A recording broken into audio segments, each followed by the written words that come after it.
speaking of another chapter, that part of the story of the statue's deep spiritual significance.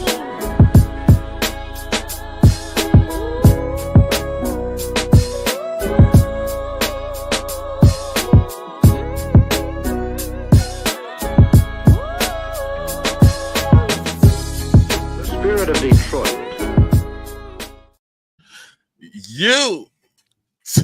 You like that intro, huh? I was about to start freestyling, bro. That's fire, man. I love it. Yeah. What's going on? Oh man, I feel like this should have happened. Yeah, I've been doing stuff for shock value all this time. That's what I've been told. I've been a negative Lions fan this whole time. I should have got with the king of chasing pass rush. I couldn't do this video without you. I couldn't do it. I appreciate it, man. Hey man, you're a legend in the space, man. Actually, you know it's funny anecdote. I got my start on your live stream by sending you a super chat, and I had 100 subscribers. I probably had 50, and it was you. It was Mike, of course, and it was you. And then you was like, "I know who you are." You was like, "I know who you are." I was like, "Okay." I was really in my little army room, my little army. My little army dorm room, and I was like, he know who I am. Yeah, man, I remember that, bro. I remember that because I had been seeing you around, and when you dropped, because I remember it was $49.99. I'm like, oh shoot, I see he dropped a 50 on me. And I was like, yeah, I have been seeing you, man, come up because what YouTube will put other people in your face, man, especially if they talk what you talk. And I love to see people come up, man, because just like you. I pioneered this space. You pioneer in this space, man, and I like to see new people come into space. So I'm glad to be on with you, bro. Yeah, I mean, I can't do it without you. I gotta be negative with the king of negative. Look. Oh. Look. we look. I ain't gonna lie, man. A lot of people thought you was crazy. Yeah. A lot of people thought you was crazy, man. Like 3 years ago. What's up, Judah? He been waiting on this. He been posted it. He was waiting on it. He was like, finally. And someone else finally, too. Yeah. We thought you was crazy when we drafted, what was that? We drafted somebody. It's like, why you all right? No, we drafted J-Mo. Yeah. And it's like, you good, bro? Yeah. I wasn't good, bro. But listen, you see now why. It wasn't, and I kept telling people, it's not the player, it was the pick. Because to me, and I know I'm the minority here, I think that Brad has done a phenomenal job when it comes to certain aspects, but this D-line, man, I mean, DJ Reader was exactly what he was supposed to be. Aleem McNeil, to me, has exceeded expectations, and Hutch is Hutch. We all know what we got with him, but that other side, bro, we have been slipping on that side, in my opinion, since we started this thing, and now, and I've been seeing it. Hey, AG, all I do, bro, is I go by the stats, man. That's all I do. People think it's emotion, and yeah, it's a lot in there, but it's all about the stats, man. And if you look at the stats, it equals a specific thing. Numbers don't lie. They might not, they might not tell the whole truth, but they don't lie, right? So that's where I was at, and it came to fruition this season. Now we had all these people hurt, bro, but at the same time, people like, man, we had the best D-line. If everybody would, and I'm like, really, Marcus Davenport? Come on, now, did we really think he was going to be amount to anything? So that's where I was at, man. And look where we at. We at the crib. You know what I'm saying? We got CJ Gardner-Johnson taking shots, all this other stuff, bro. And for the first time in a long time, I'm not even watching the Super Bowl today, man. Like, I'm not even watching. Wow, you one of those? Bro, I'm going. I'm a man. No. I'm a man. I'm gonna tell you why. I was hurt last year, bro. That NFC Championship game. I'm sitting in Levi Stadium, and I got all these Niner fans yapping at the mouth. And when they was down by 17, they wasn't saying nothing. They start coming back, they yapping it, and I was devastated. It took me all off season to get over that. And now we come out, we dominate 15-2. The one constant was that defense, bro. It had one constant, right? So I'm like, I already know the Chiefs gonna win. I'm over it. So I'm ready to start tomorrow. I wouldn't be so sure about that though. I don't know. I wouldn't be so sure about that. The refs, they got the refs and everything. They got them on payroll, but you have the Eagles. The Eagles are interesting because they had the first Super Bowl. They just had the defensive line, and then they had like this soft secondary. Yeah. Well, I didn't think they were soft, but they were not physical in some aspects of the game. And then now they got the complete back and forth. And then you insert a guy like Tyler Bond or Zach Bond. You insert all these guys. And Zach Bond came on a 1-year deal. He about to get $10 million a year. He came on a 1-year deal for $3 million. He balled. He did his Alex Anzalone and acted like an elite linebacker. And he about to do his thing. You see, he acted like that. I heard it. yeah. So he about to get a bag, and CJGJ is a clown. Like there's people that you shouldn't. They just know never mind. Never mind. They're just a joke. Like CJGJ he's a joke, bro. He's a joke. I mean, he's had only one elite year, bro. He's had one elite year. That was with the Saints. So 3 teams later, he hasn't been nothing, bro. So I'm gonna watch the Super Bowl only because the Super Bowl is a lesson for Holmes, because now you can't escape it. I like that. You can't escape it now. I like that, yeah. Matter of fact, Brad Holmes made his bed. The pass rush is in front of you. You got your defensive end talking crazy down south. He talking crazy. He talking about a contract. He's talking about, I hope they want to keep me. What are you talking about? He's talking about money. He's talking about, I should be with Dan for a long time. Maybe, I don't know. You just broke your leg. So now you got the Myles Garrett stuff. You got the money stuff. Man, it's getting spicy. Well, that's kind of why I wanted to watch it, but I said I wasn't, so I got to stick to it. But I will be checking the stats. I will be looking at the stats to see just how that D-line does, because I feel like that's the key, bro. I feel like the D-line is the key to success, because the Eagles, outside of Quinyon Mitchell, they kind of, so the Super Bowl, they had CJGJ, they had Bradbury, they had Darius Slay, right? So the only major addition is the rookie, right? So as far as the secondary, but that D-line, you've done some things on that D-line. And, it's a guy that they're going to let slip through the cracks maybe with Josh Sweat. And if we're not going to get Miles and stuff I'm very curious to know what Brad is going to do, because I'm going to tell you, bro, and I know I can say this on your channel, but I'm not going to spice it up too much. I think Brad Holmes got 2 seasons before this fan base started to turn on him. I think he got 2 seasons. If we don't make the Super Bowl in 2 years, the fan base is going to try to kind of swerve out that lane a little bit, man, and start going down the path of, well, can this guy really get it done? I see him. Look, man, I see him right now. What they do is they do this thing. They say in the chat, whether it's my channel, your channel, whether it's shout out to Crunch Time, whoever. I be watching people I watch, and they'll say some stuff like, well, I just like having a competent team. I'm okay. Hey, one dude on my channel said, I guess I'm a loser. I said the season we didn't go to Super Bowl. We did all this stuff, didn't go to Super Bowl. We're losers. I don't know what you're talking about. Well, I guess I'm a loser because I'm content with this. We had the best season. All right. Baltimore had the best season for 6 years and an MVP. Yeah. Okay. The Buffalo Bills had 6 years. Come on now. Yeah. Like y'all want to get used to that winning. Y'all want to be Peyton Manning in the Indianapolis. Okay. Good luck. Yeah. And look what, so I think for us, bro, and I think that this is where we different from any other franchise. We are so used to losing that winning feels like winning. You know what I'm saying? Like, here it is, 15-2, and first seed for the first time in history literally amounted to nothing.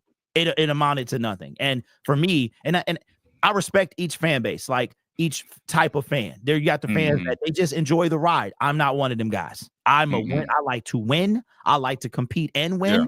I don't like to compete to play. I like to compete to win. And for me, anything less than, so my favorite line is the 31 teams fail every year if the Super Bowl is the criteria. And I think that statement is true. But for Detroit Lions fans, it's a special place because YAG, we've never been to a Super Bowl.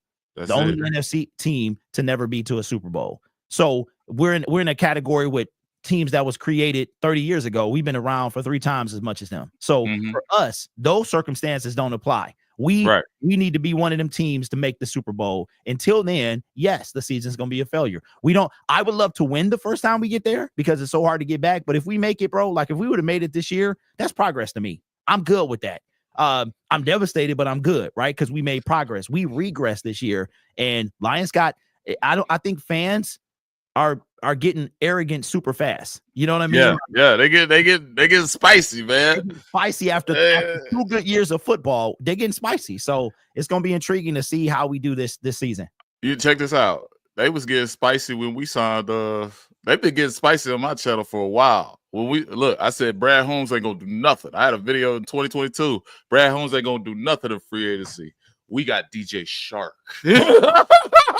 Yeah. 400 yards later. 400 yards. 1 touchdown later. Man, watch out, man.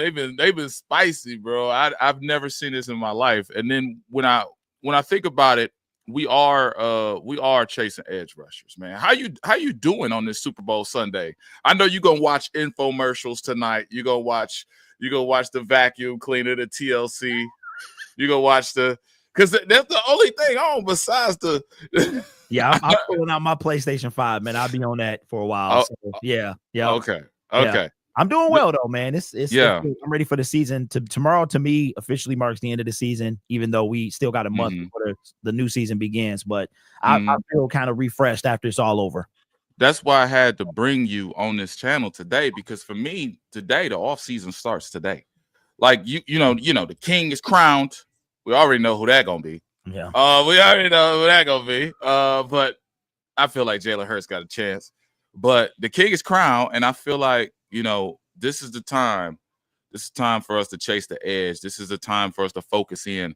Now, I'm not gonna be long-winded. I have a tendency to be long-winded. I have a tendency to go crazy. All right. But I feel like we should have 2.5 starters on the D-line. That's what we should have. Then this offseason program moving forward, the goal, whether it's free agency or whether it's just a draft, you need to come away with 2.5 starters. And what I mean by that is you need 1 rotational guy, someone you can depend on, and you need 2 guys, because Aleem is going to start on IR, right? You know what I'm saying? I love your channel. Your channel is great. Your channel is like one of the premier ones. If we don't have you, we don't have a lot. But we got to also give the people those solutions and stuff like that. You give them Max Crosby. You give them. Y'all hear my daughter crying? I hope not. You give them Max Crosby. You give them Myles Garrett. Give me a solution right now that you think is more viable. A draft pick, Myles Garrett. Where are you at in that conversation? Okay, I like that. And the thing about it, AG, is I've been giving them solutions for 4 years, bro. But we take Broderick Martin instead. All right, so here's my solution. If knowing Brad Holmes, I knew you was gonna say his name. Here's what we do. 13 minutes in. Hey, listen, I gotta give it. There go my Broderick drop of the day. Okay, so we got Hutch. He, DE1. Aleem gonna start on IR. For me, why did you draft Broderick Martin if he ain't ready to start? You drafted him 3 years ago. He should be ready to start, right? That's where we at. Okay, so let's just say that he's gonna replace Aleem McNeil until he's ready to go. Give him some space. So now what we gonna do with that other side? I honestly feel like if knowing Brad, it's gonna be somebody like Khalil Mack. That's what I think. 34 years old, not that much money. He gonna be more pricey than Marcus Davenport, but it's not as much as a Myles Garrett. 0 capital involved. That's what I think he does. And then he cleans it up in the draft. He goes to get, because we picking 28. Yeah. Who we getting at 28? A lot of people think Jack Sawyer going to be around at 28. I don't know. Yeah. But then are we getting a second round DE? Are we getting but Brad is an anomaly. You don't know what he's going to do. You think okay, you know what, we need a DE. Is he going to go cornerback again? He going to get a wide receiver? So that is my realistic solution. It would be to sign a mid-tier, because we're not going to get a top tier at that point. I think Khalil can still do his thing. And then we clean it up in free agency. It's cheap all around the board, not a bunch of money, no draft picks involved, no draft capital involved as far as trading away. That's what I think the most. And then we sign, I think he brings back Davenport as a depth piece. 100. I think he brings back, he going to clean it up with a bunch of, last year we could have got Andrew Van Ginkel. We did. And I was making fun of that dude. Yeah, you were. I was making fun of, but he was balling. I'm like, dang. You got most sacks. You got most sacks. Bro, pick sixes the whole 9, right? So that's what I think the realistic option would be, is kind of a free agency and then a draft cleanup. Yeah.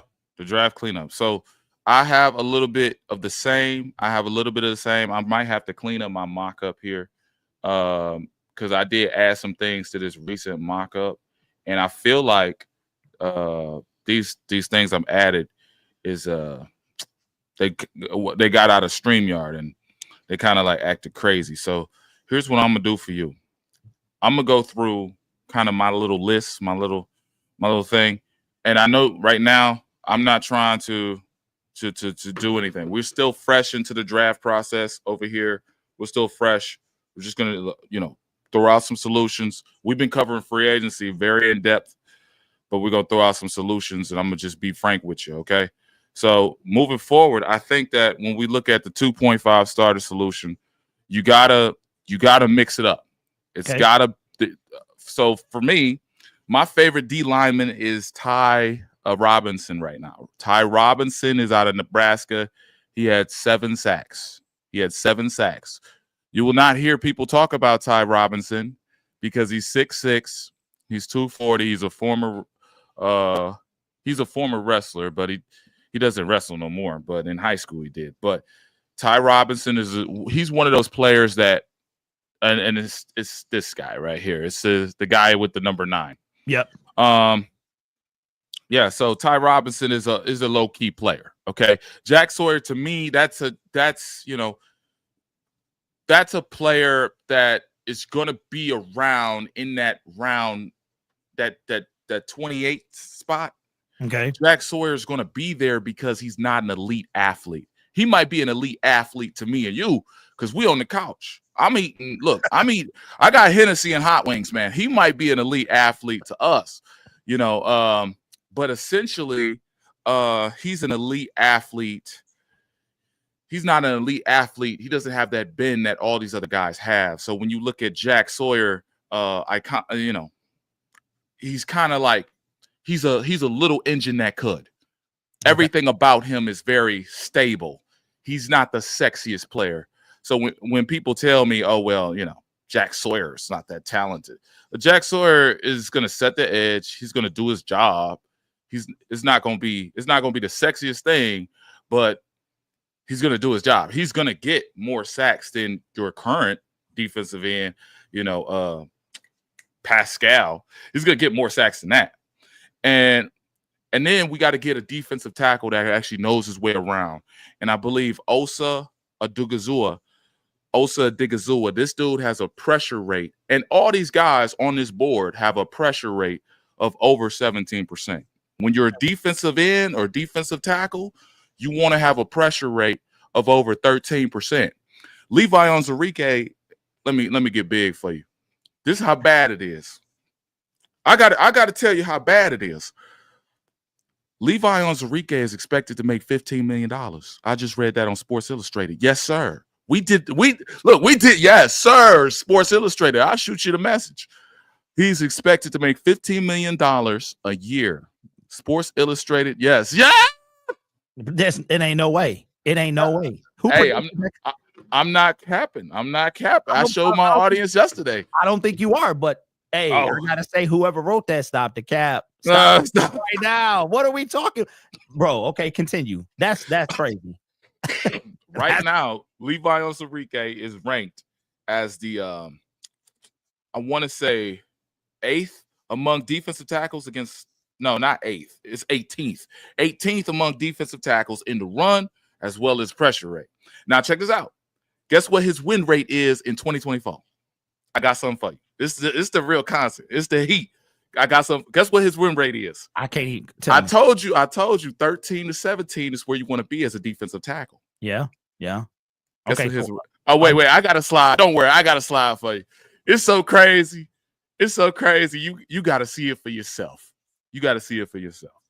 So, okay. So I talked about my guy. This is my guy. His win rate is crazy. His win rate is about 12%. And that's okay because he had 6 sacks. He had the gift of gab per se. And we got Zadarius. We got our little offensive line. Levi Onwuzurike's win rate is 11.9% for the last 2 years. Last year, it was 8. I was about to say 8.9%. You was about to say 8? I was about to say under 10. Like 10, yeah. Okay. So you a veteran in the game, baby. You think we re-signing him, or you think we let him walk? You know what? I want to let him walk because it doesn't make sense for the money. It doesn't make sense for the money, and I'm gonna tell you why it doesn't make sense. I don't want to. You my guest. I don't want to control the whole situation. No, go ahead. We good. You know, Levi on Wuzarike, you know, you could say he played a little bit the year before last year. You know, I'm still calling this year last year. You could say he still, you know, was still in the mix. Mm-hmm. But let's just talk about something. We had the back injury, or you know, the second year, the rookie year. We had the fusion. We had the this. We had the this. We had the this. You played one season consistently, and you still missed time. I mean, still missed a little time, but he still played consistently for 1 year. Mm-hmm. If I pay Levi Onwuzurike $15 million a year,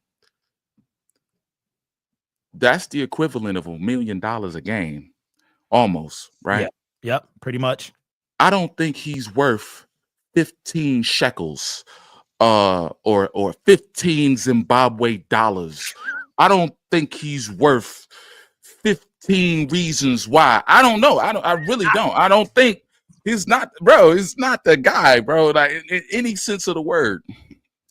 Like, I mean, check this out. Check this out. With this graphic, this is the projected players of defensive tackles in free agency. All right, hold on. Let me cut you off. First of all, graphics fire. Oh, thank you. Secondly, I see the Spirit of Detroit icon down there. Does that mean anything? The one at the bottom? I just wanted you to make sure you see Levi Onwuzurike. I got you. Okay. You know, I just wanted people to put my stamp on it. Okay. That's nice, bro. That's nice, man. Oh, okay. Thank you. Proceed. Yeah, so Milton Williams, age 25, he's playing for the Eagles right now. He's about to win a Super Bowl. He's worth $17 million a year. His win rate is crazy. His win rate is like 17%. BJ Hill, he's an older guy. His is not that good. And he played with DJ Reader, right? Oh, DJ. Who? Milton? No, BJ Hill. Did he? BJ Hill, yes. Okay. BJ Hill is, yeah. Okay. He played with DJ Reader. All right. But everybody else, matter of fact, I should just do this. Now, BJ. Ooh. Yeah, you see that? Okay, I see the flip down. Okay, all right. Now, is BJ a free agent? He's a free agent. I see BJ. Yes, BJ is a free agent. Watch he come here. Brad's gonna sign him. You sign. Whoa. Him. Watch he come, because now you got him pairing him up with DJ while Leem recovers. I can already see it, bro. But keep going. Oh, wow. He's an Aleem clone, man. Okay, I ain't think of that. Because like you said, Aleem gonna start. What he gonna miss the first half of the season, probably, right? What do you think? You think he missed 4 games, 8 games? How far you think he go? Dang, that's a good question. I go. Look. To be safe, I go like 6 games. Okay. Because I think 8 would be too long because he might get his feel back. Okay. But with this coaching staff, no, he should miss 4 games, but they're gonna take an extra 2 games to keep everybody nervous. Yeah. And then so look, Osa Odighizuwa from Dallas Cowboys. This dude's pressure rate was 14% from the defensive tackle position. The thing about Osa Odighizuwa, and I'm pronouncing his name wrong, so anybody correct me in the chat because I don't know them Nigerian names. Thing about him is he can't run defend. So I think that could be taught. He's very bad against the run. Okay. But his pressure rate was so insane, and the analytics suggest that he is like he's gonna get a bag. All right. So if you pay Levi Onwuzurike, you're basically selling yourself short. And then the money for Levi Onwuzurike, what does that do for Hutch? What does that do for our defensive player of the year? What does that do for this guy? What does that do for that guy? Because you pay him, we got $67 million in cap room. You pay him 15, and then you pay Kirby. You want to get that Kirby deal done as soon as possible. Mm-hmm. So you give Kirby $11 million a year. You want to get it done before Javon Holland, who's really the best safety in the league, supposedly. Then you got $28 million. Then guess what? Carlton Davis come in. I want $17 million a year because I'm Carlton Davis. Okay. I'm just saying. That's how it go. So And when I look at this, man, and I think Brad has a plan, brother. And Okay. I think Brad has a plan. Now, check this out. This was my last draft. Me and Brad are a little synonymous. You know, I got a lot of picks right in 2022. But the pick I really didn't want was Terrion. There were some picks I didn't want. We covered, check this out. We could have fixed this problem 3 or 4 times. Okay? Meaning the secondary or the cornerback. That's the problem you're talking about, or what we talking about? I could have fixed the defensive line. Okay. All right. 2 years ago. Talk to me. Okay. So and I hate to be long-winded, brother. I know you're my guest. No, go ahead. It's all good. Yeah. So Terrion was a very solid player. He's all right. I give it like a B- because he did get scored on like 6 times. So I'm not really. He did have some plays where he was great, but I just don't like him as a person. Like, I don't like him. Like, I look at him as a cornerback and he's slow. I look at him as a cornerback. He doesn't have elite size. Like, there's certain things I like with corners that, like I like my Tariq Woolens. I like my Richard Shermans. I like my guys to have some size, some speed, be able to really go up to Calvin Johnson type guys. Right? And I identified Braden Fisk. Braden Fisk, to me, was the best player at the place we were picking. I believe we were picking originally 28, and we moved up to 24. Yep. Braden Fisk had 8 sacks. He's a defensive tackle. Guess where he went to? His name sounds familiar. Was it? It wasn't the Rams, was it? It was. Okay. It was. So they got Fisk, Turner, and some. Wait, is it one more I'm missing, or is it? They got Fisk, Turner, Verse. There it is. And you know what? They ranked so low in sacks. But everybody for them got like 8 sacks. Every key defensive lineman got 8 sacks. So they ranked 20th in sacks. But when you see the volume of the sacks from their defensive tackle position, Kobe Turner was a guy I identified on this channel as the best defensive tackle. Like second to that was the draft where we had the dude that's playing in the Super Bowl now. What's his name? What position? Defensive tackle. What's his name? The big dude that got in a car accident and he lied to police. Yeah, Jalen Carter. So I was like, okay, on this channel, I said, if you don't want Jalen Carter because of the culture, bad for business, get Kobe Turner because his pressure rate was a 13 to 17%. Wow. That's what we want to identify. We want to come in the game and we want to come into this offseason identifying guys who are getting a pressure rate from 13 to 17 at the position of defensive tackle. And then we want to, if they're defensive end, we want to go from 17 to 23. This is key because the guys who averaged in college were 17 to 23, Joey Bosa, Nick Bosa, Aiden Hutchinson. It keeps, so the analytics that we've been studying on this channel have always proven us right. And people be like, how'd you find this player? I'm like, bro, I like the stats. Yeah. I don't, and it's a shame because Brad Holmes is $1 billion business and he got the same stats I do. And I'm in my basement. You got the basement GM, dog. You got the basement GM. I do. Hold on. Let me grab it. Hey, let me get. Here you go. Right here. I gotta get one of them, man. I gotta get one of them, right man. There, bro. Listen, now let me back you up real quick. Yes, sir. I like where you're going. So check this out. You said the volume was low, like for the Rams, but in the playoffs, this is the beauty of this whole thing. Not only did they lead the playoff in sacks, and the Detroit Lions had 0, by the way.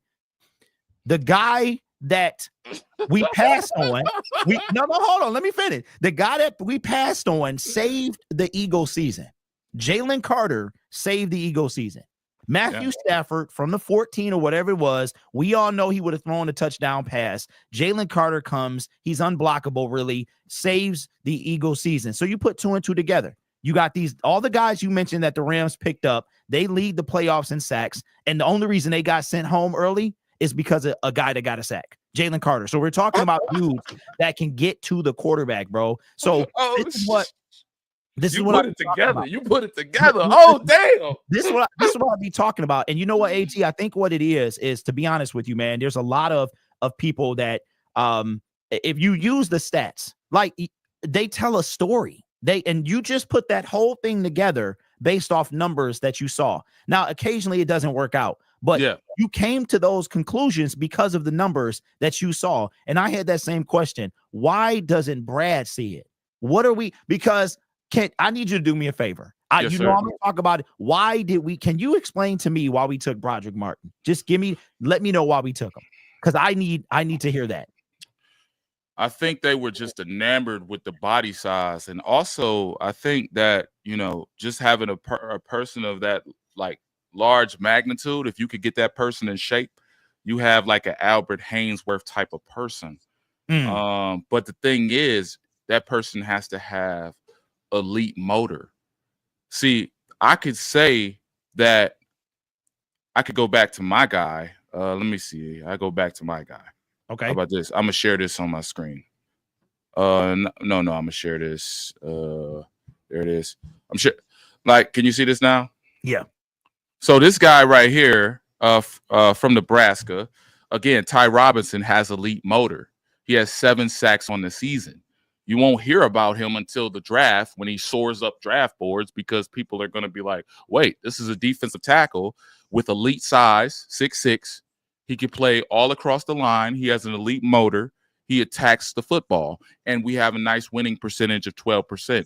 Now, if you winning, now we got to examine the film, because if you're winning crazy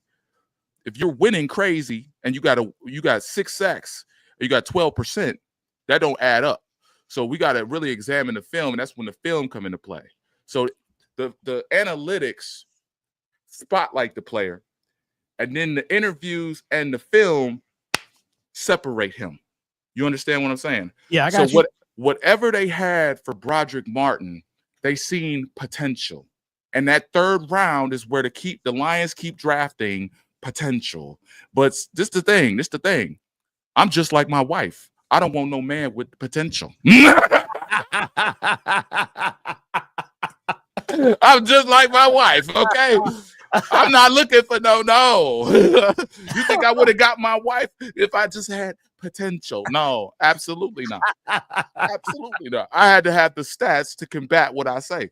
So I know you have a disdain for Broderick. Mm-hmm.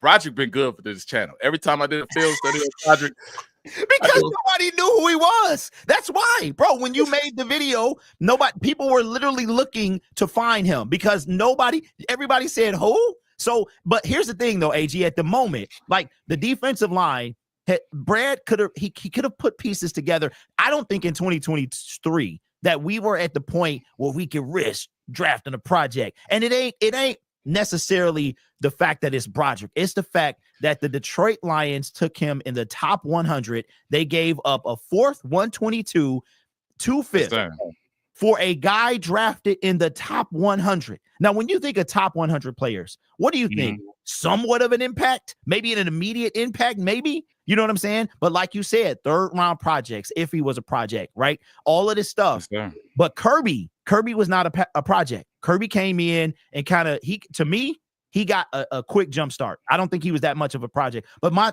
thing is, you traded up like this guy was invaluable. Oh, shoot. If we don't trade up, we're going to miss him. We got to trade up.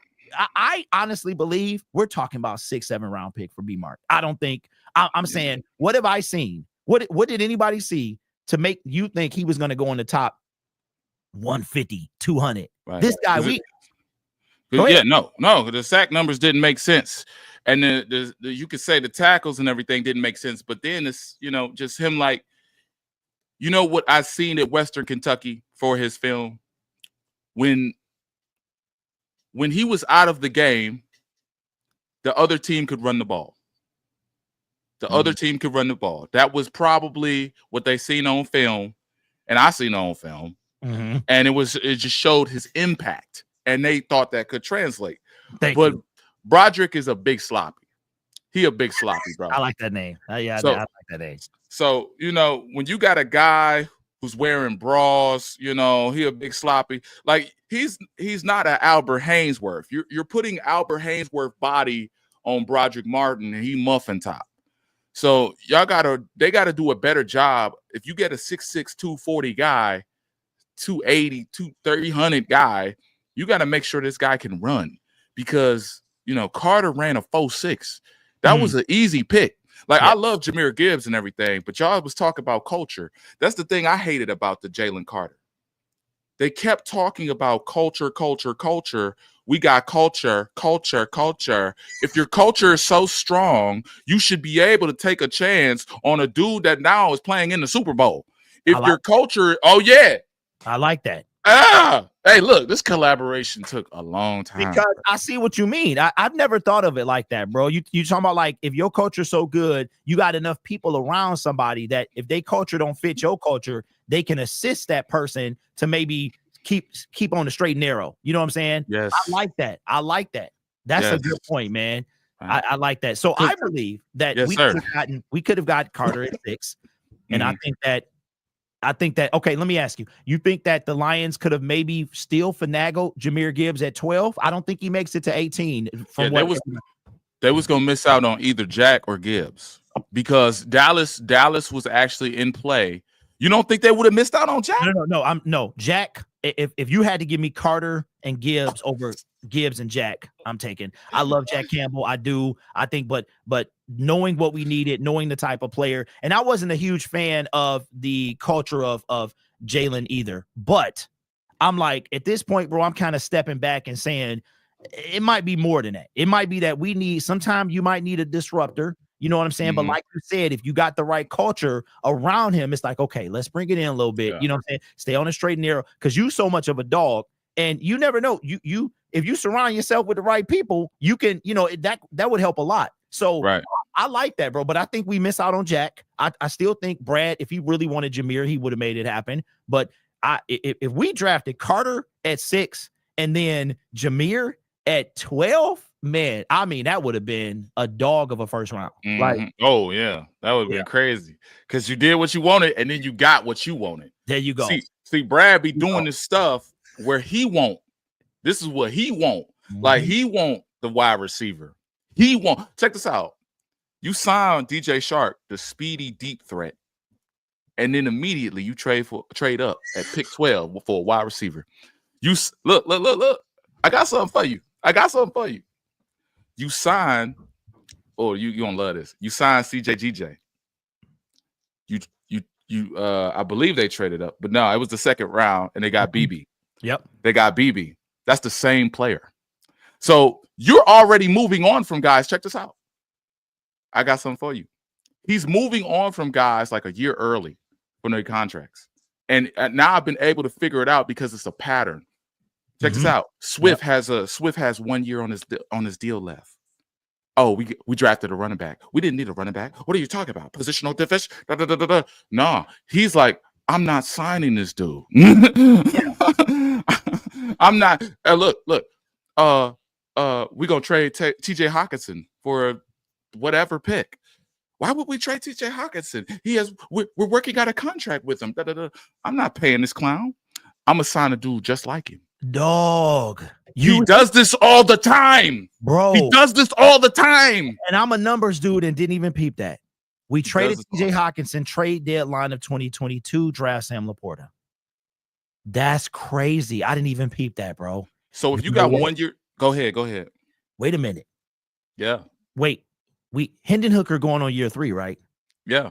They drafted Hendon to replace they drafted him to replace Jarrett. They really did. You think so? I think based on your formula, check this out. Jarrett was he was a little shaky. He was like, hey, okay, going through. You take Hendon Hooker, but then Jarrett balls out.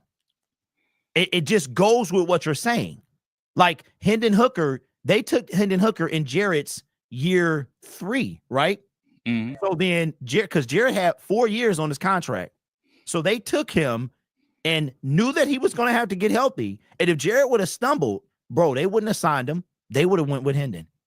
It all lines up because you're saying they draft in preparation to potentially move on. Exactly. That is crazy, bro. I've never peeped that. I've never seen that, and I stay deep in the numbers, and that's crazy. Then patterns, and Oh that's no, we be over here. We just get 200 views. We be over here saying this. We be over here. We ain't getting numbers like you. Okay. hey, When you will get there, bro. You Look. will get there, man. Look, I'm gonna tell you something right now, and y'all going in the chat. Y'all gonna say I'm glazing them. When I think of Detroit Lions YouTube, I think of you and Mike, and that's it. There is no other. The other people that are mouth breathers that have the stupid content and little network, No, I think of you. You and Mike are the representatives of Detroit Lions YouTube, and you guys are the flagships to me. Not 97.1, not you know who, not the network. No, it's you guys, and you guys have always put out great content.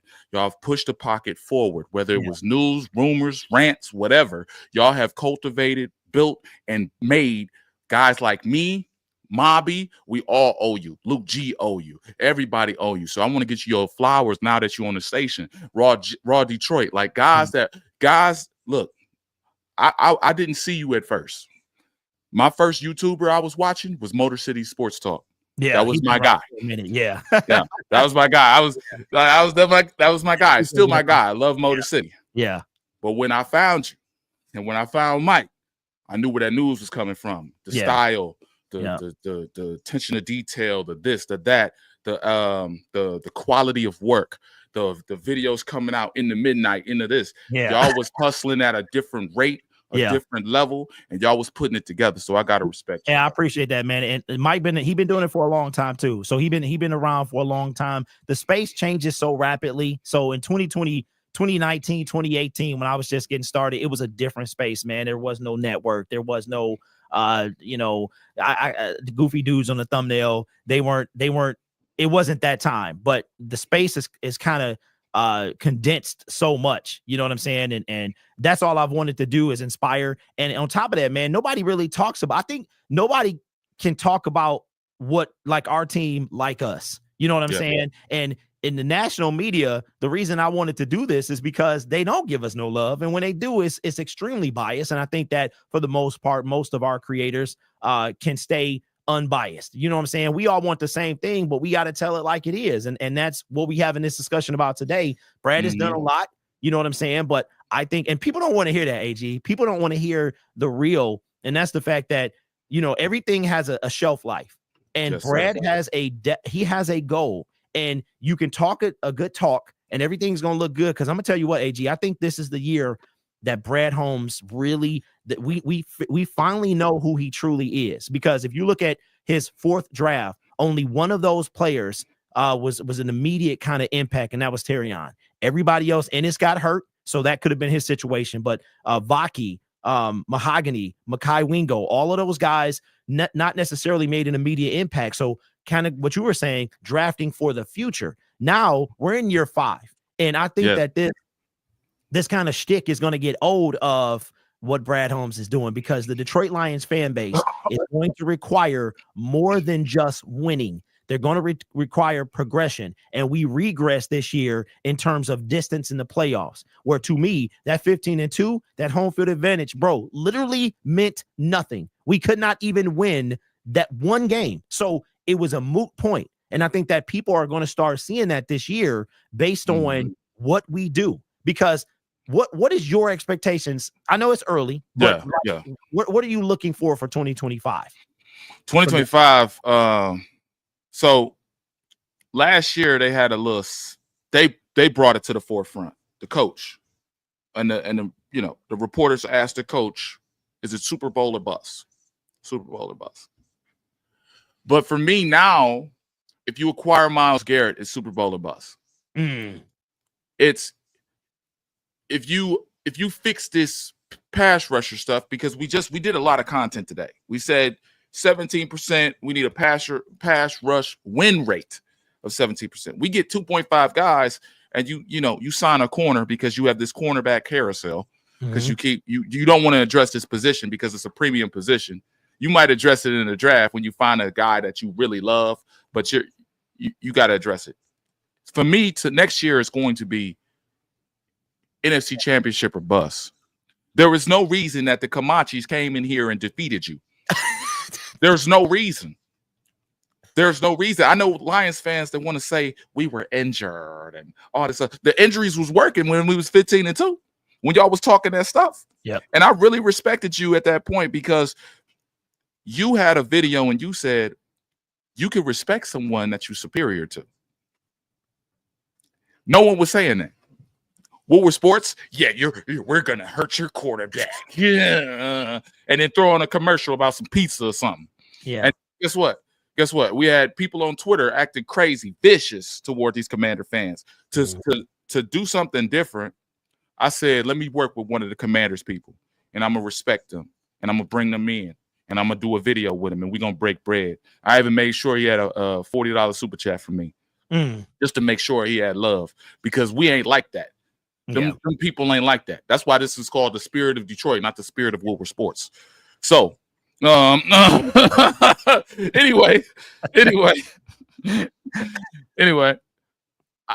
it's NFC Championship bust because you can't be one and done. You can't be the Detroit Cowboys. You can't be it. Yeah, I'm not going to allow it, and I'm not going to allow this fan base to just enjoy. Yeah, we're at the game. We got our hot dog. But we that's lost, but what's it's happening, okay. man. And I think that this is a very critical year for Brad Holmes because to me, AG, we got 3 picks in the, I think we got, 3. Is it 3 picks in the, no, we got 2 picks in the top 100. And then like our third pick is like 104 or something like that. I don't think he can miss. Between free agency and the draft, he doesn't have an opportunity to miss. You took a chance on Broderick.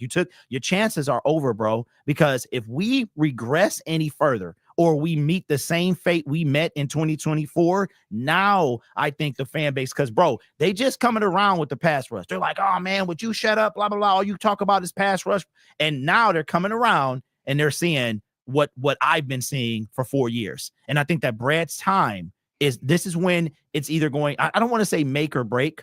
I think that it's going to be a situation where he's just got to get it done. And I think this is going to be the year where the veil starts to come off Lions fans. Like, okay, we because I think the thing about it is, man, what Lions fans see is the record. Is it, man, this is the best season we've had. We've never had this, but it didn't matter, bro.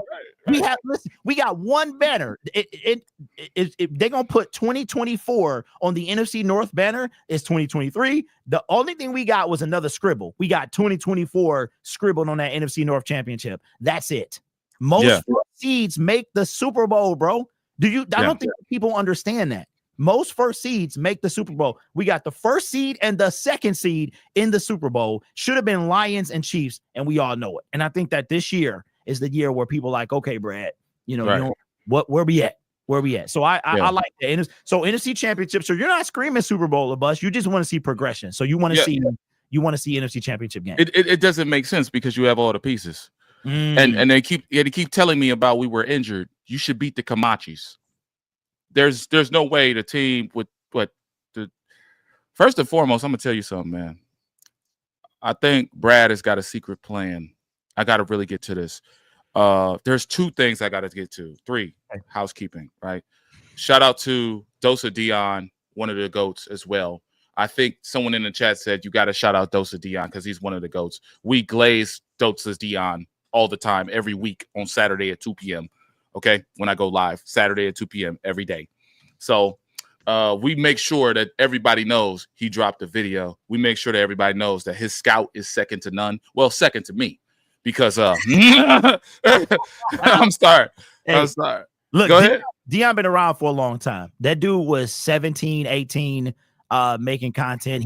He's been around since like this whole Detroit content creator movement had been getting started. So to see, it's funny, man, because I remember him without a mustache. You know what I'm saying? Now he got a mustache and he on the field at the Shrine. Man, I'm like, dang, bro. But I see the growth and it's crazy, man, to see how, and I see him and a couple guys with a bright future in this space, man. So absolutely, man. Yeah. So I had to do that. So first, I gotta show you something. Your team's got a lot of young. Oh no, that's not it. He was talking that stuff. Oh, Hutch. Yeah. He's talking that stuff. He's talking about that money and stuff. You guys got to pay a lot of. Look, he was talking that stuff, and I got to get to something because you're gonna blow. I'm gonna blow you away. Okay. Hutch was talking that stuff And at the end of the interview, they were talking about the money and stuff, right? Mm-hmm. And my boy Pat McAfee said, "Keep collecting Gatorade checks, bro." And he said, "Keep collecting Gatorade checks." See, these guys want this money from the team. They still haven't learned from Patrick Mahomes. They playing in the past. Patrick Mahomes got to deal with everybody. Patrick Mahomes got KC Royals. Patrick Mahomes got State Farm. Patrick Mahomes, if you got Gatorade and all this stuff, you shouldn't be trying to hemorrhage and leverage your team into like 27, 29 million a year. So he said, keep getting that Gatorade money.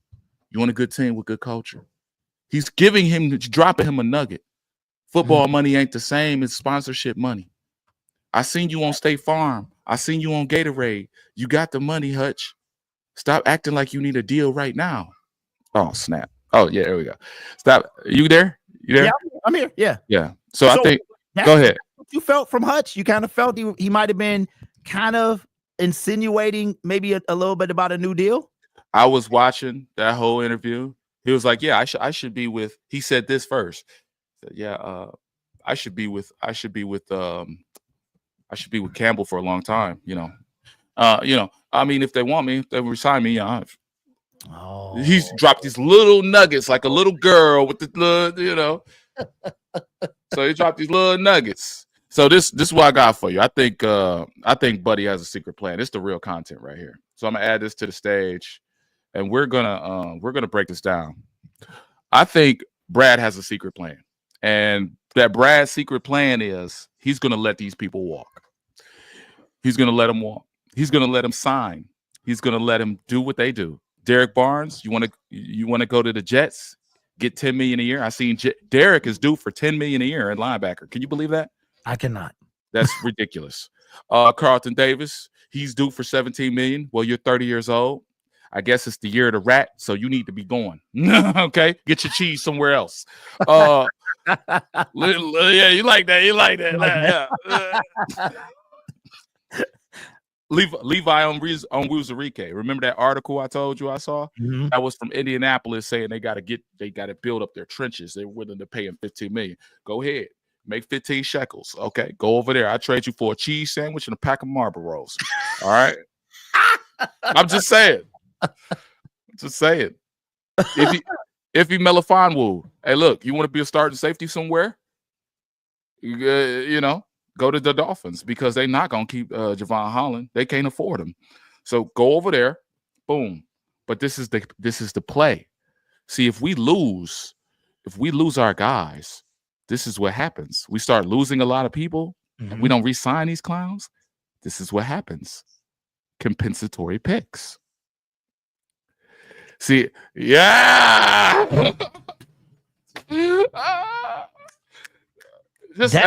That means that we would have to lose them. They would have to sign a substantial deal, and we don't get the equivalent back. So you already see that happening.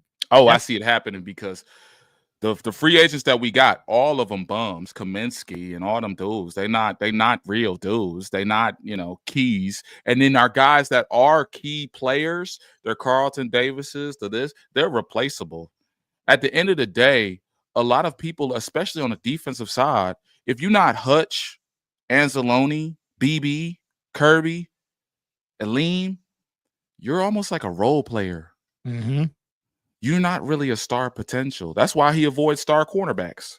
That's why he avoids star. You notice he avoids like you ever see a draft with him, like when he drafted Chase Lucas. What did they say about Chase Lucas? Oh, he's a good player for run support and all this stuff, special teams. Mm-hmm. They never say he's an elite corner.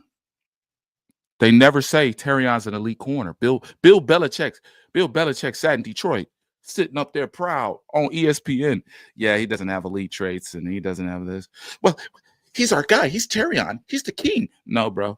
We never draft elite corners, and we're not going to because elite corners cost money. Sauce Gardner costs money. We're going to have these role players. If your name ain't Ansel, I'm telling you, he's got this. I'm sure he has a chart of positional value. Yeah.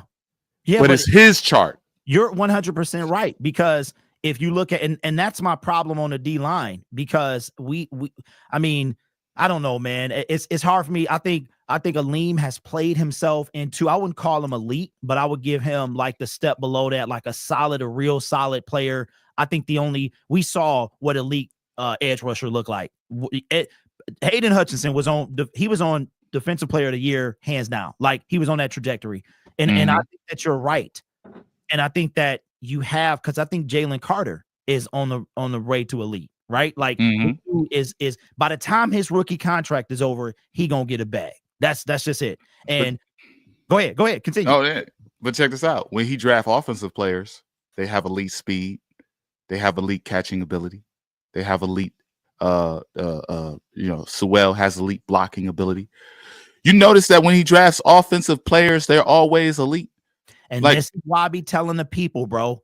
I said that Brad Hunt, he's put a lot of eggs into the offense. Like that offense, bro, like it's gonna be a little bit of changeover. That's it. We need another receiver, not a ton of changeover this offseason. That defense, though, that we got a lot of pieces that, I mean, Levi, a free agent. Everybody that you put on that list to the comment section, those are free agents. Those are free agents. So those are guys that are not under contract come the start of the new league year. The Detroit Lions could anytime between now and the start of the new league year can re-sign those players. So this is what we talking. That defense, bro, it's almost like, with the exception of Hutch, Branch, and I mean Campbell's solid, right? But then you take chances on like Broderick, and I keep bringing him up, bro, because of what you just said. There's very little eliteness on the defense, right? And that's what I'm talking. But we get that AG, we win the Super Bowl. We get to this. I truly believe we get this defense right, specifically the defensive line. I think we're in the Super Bowl. I truly believe that, bro. Oh yeah. You know what's funny? And I gotta brag about the channel because we never had 46 in the chat. Shout out to y'all, 46 in the chat. I don't really give it 46 in the chat, man. He bringing that stimmy check over here. He bringing that stimmy check. Okay. Look, I didn't even get it, bro. That mug went to the ex-wife. I'm not. Oh wow. Shout out to poor lady. Oh wow, dang. Hey, dang. Listen, that would make me mad. You go through a divorce, it happens. It happens, man. You get behind real quick, but we about to work that out. Don't you worry. yeah. Because that would kill me, man. I got a stimmy check on the way. Oh yeah, I ain't gotta worry about it right now. Oh man. I don't need her sister giving her no ideas though.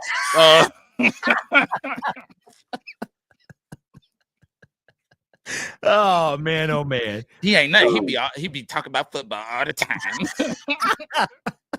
Hey, you know what? Let's shout out the wives real quick, man. Yeah. Shout out to my wife and my son, because my wife has been a supporter, not like supporting a bum, but she's seen the vision. And when I started this, and I bought this thing called a Rodecaster Pro, man. It's a $600 mixer, and I bought that joint back in 2019. She didn't know it was $600. She thought it was like 60, but I bought it, and she's been supportive of me, man. When I was telling her, oh, I lost 2 or 3 subscribers, today, she's always been supportive, man. And now when I show her this ass, and she be like, okay, boy. Yeah. So, shout out to the wife, man, and my son as well for letting daddy be a basement G, man. Yeah. So my wife, so my wife is very supportive. Yeah, very supportive. When I was on deployment, she was very supportive. She's always been supportive, like in her way. She didn't understand the YouTube stuff. She didn't understand why it took me hours to edit, because we was doing editing. And we do 2 hours or 4 hours of research. Then we put out the video, because I'm doing other types of content. I'm doing film study. Yeah, I'm doing. I wish I could get on like you and just be like this. This is the first year I did this. But I could just get on. We need that in the space, though. We need that different variety. So continue, though. Yeah. So my wife was like, I remember my wife was on the phone. Girl, he doing that film study. She ain't rock with it at all. But I remember I took a break probably last year in December, and I took a break because I was burnt out. You get 200 views. Yeah, you got real content. You see all the heat I'm dropping. You about to take some of this heat, and you about to have a whole new content. No, I don't do that, bro. I stay in my lane. Bro. I definitely don't be mooching people's content, bro. But go ahead. Feel free to take these ideas, and this is a joint venture right here. Yeah, and spin it, but she told me one time, this was 2023. I'm kind of sad you ain't doing no videos no more. You was Wow. actually pretty good at them. You was pretty good. Yep. And then that's how I understood. She was watching the videos. See, She was that's watching what the I'm talking about. videos. Yep. Gave you that little nudge when you needed it, for sure. Yeah. So I went back to him, and that first video back, I did 8K, and that was against the 49ers. Okay. No, I think the first video back I did with the Rams. That moment in history they keep making, and they always do that. I don't know why they care about that so much, but that was 2,500, and then the 49ers game was 8,000. But I got something for you. I gotta remove this before this overheat. So first and foremost, on this channel, can you hear me? Yeah. Okay, on this channel, we had predictions. Okay, we had Kirby Joseph. I think you know this. In 2022, we did a video on Kirby Joseph, and we identified him as the best safety in the draft. Everybody wanted what's the name? I forget. Everybody wanted Hamilton. Yeah. Malcolm Rodriguez, we identified him as an elite tackler of the football. Like, he was a tackler. He could play zone a little bit, but he could just tackle. And we know our linebackers at the time couldn't tackle. I did a mock draft on the channel, and then I did a draft of Palooza, which is hosted by Bill Carroll, who was a scout that I worked with on my channel. He came in like a guest like yourself. And I said, yeah, Jack Campbell at 18. It's too easy. Scouted Laporta on Micro Mike's channel. I was on Micro Mike's channel. I was like, we need a tight end. I get a tight end in the second round. This is my guy, Laporta. But I had Laporta as the second tight end. My best tight end was Tucker Kraft from Green Bay. He went to Green Bay, so he sucks now. Anyway, then this year, we scouted James Houston. That was the biggest thing. We scouted James Houston. But last year, or this year, whatever you want to say, this last season in Detroit, I said on day one of the NFL draft, Sione Vaki will be a Detroit Lion. And guess what happened? Sione Vaki's a Detroit Lion. But there are players that we identified on this channel that they never drafted. They never even looked at. And I felt like they looked at him, but they moved on. Tariq Woolen, his first year, comes out, gets 6 picks. He's an elite corner. They coached him at the Senior Bowl. Aaron Glenn was mic'd up, said, you're going to be a great player. They could recognize talent. They just don't want to recognize elite positions, premium positions. If you get a defensive end at 2, you got to be the best player. If you get a corner in the first round, they draft like these role players. I don't know what it is. It's weird because BB is an elite player. Kirby is an elite player, but I feel like they have this like nucleus that they want to keep. And it's so hard to describe. You notice how the cornerbacks on the outside, they don't really matter. Like we had this cornerback carousel this whole time. And then Goodfella said we can get 4 picks for the compensatory joint. We can get 4 picks. Do you think we can get 4 extra picks? Well, I forgot how many they award. I think I don't know if there's a max. I feel like there's a max per year. I know. Yes.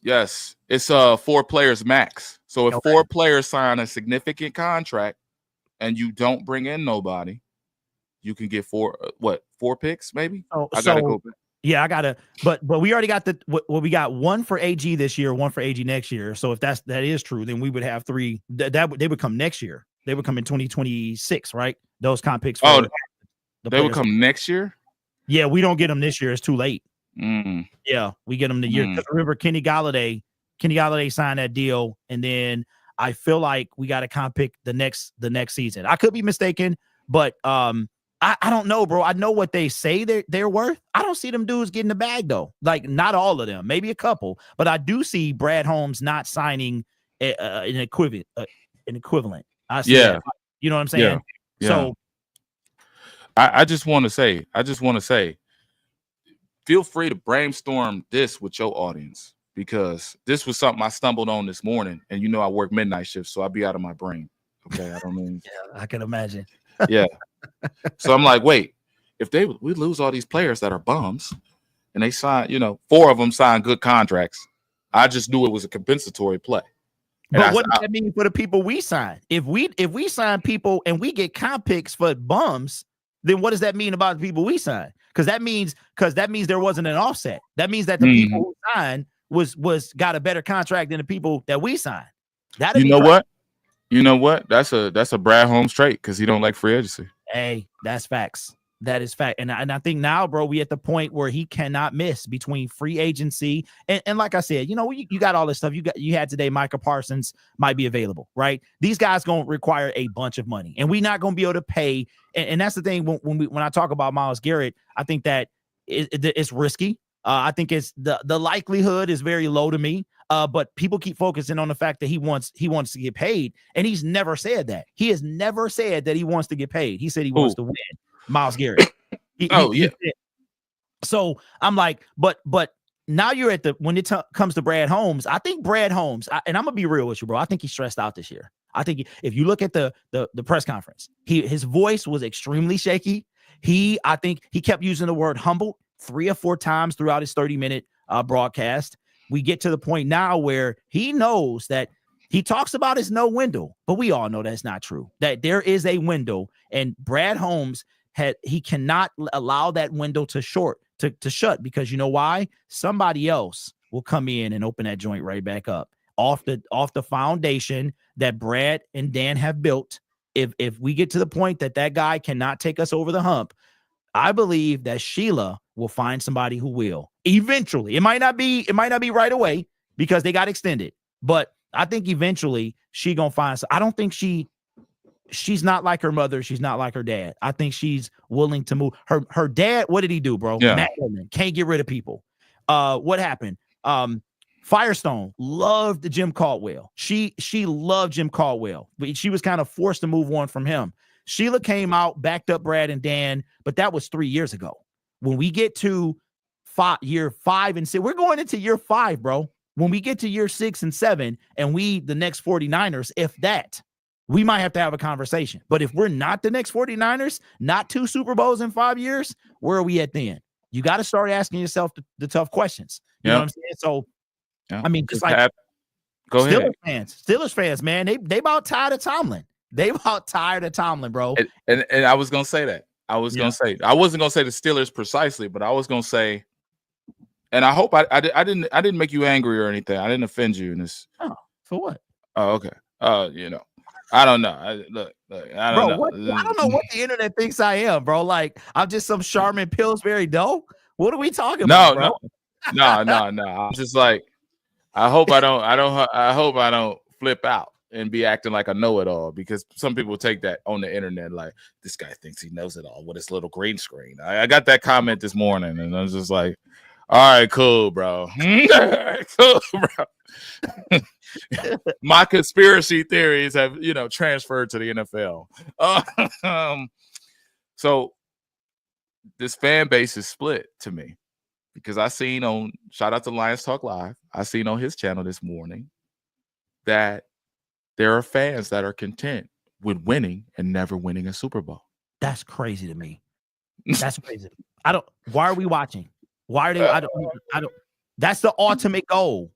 Enjoy the ride, people? I can't do it. That's why I would never be a super fan. I will never be, bro. I'm literally not watching the Super Bowl today because my team not in it. Like, this is the first year. After 2 years of heartbreak, I can't even do it, bro. I don't want to keep seeing the same thing. So, but go ahead, man. That's crazy to me.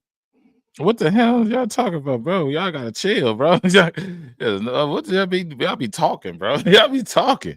Anyway, I just feel like there's people in this space that, like Brad Holmes is stressed.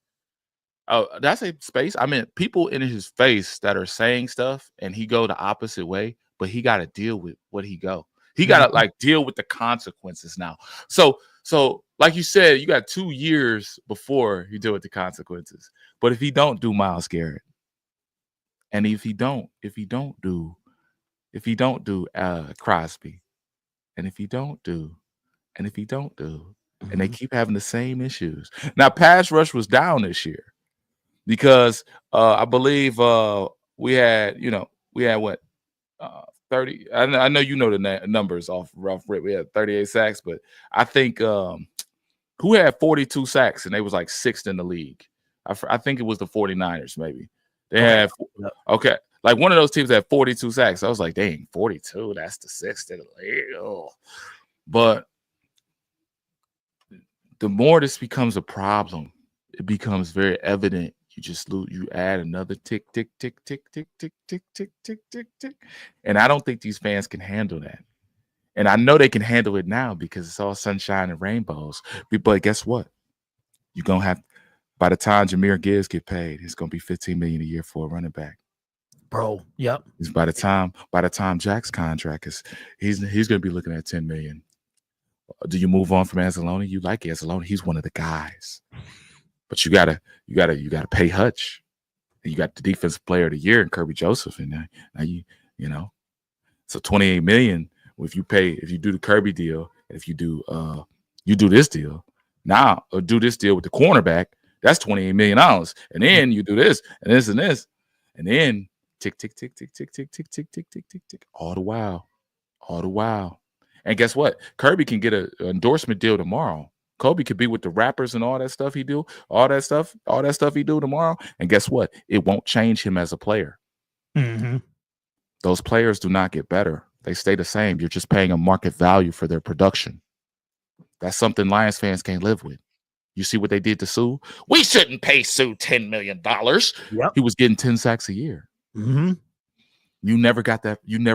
And then guess what? When the market value of the league went up and the cap went up, guess what happened? Oh, that's a discount. Now you look stupid. And that's why I said, man, that I think he's stressed. Now, to go on your point, 2024, you're right. It was a down year with sacks. The Denver Broncos had 63, and that was the top number. The next closest one was the Baltimore Ravens. They usually lead or in top 3 in sacks, usually most years. So the 6 would be the top 10: Denver Broncos, Dallas Cowboys, Houston Texans, Minnesota Vikings, Chargers, Tampa Bay Buccaneers. I would say Green Bay Packers.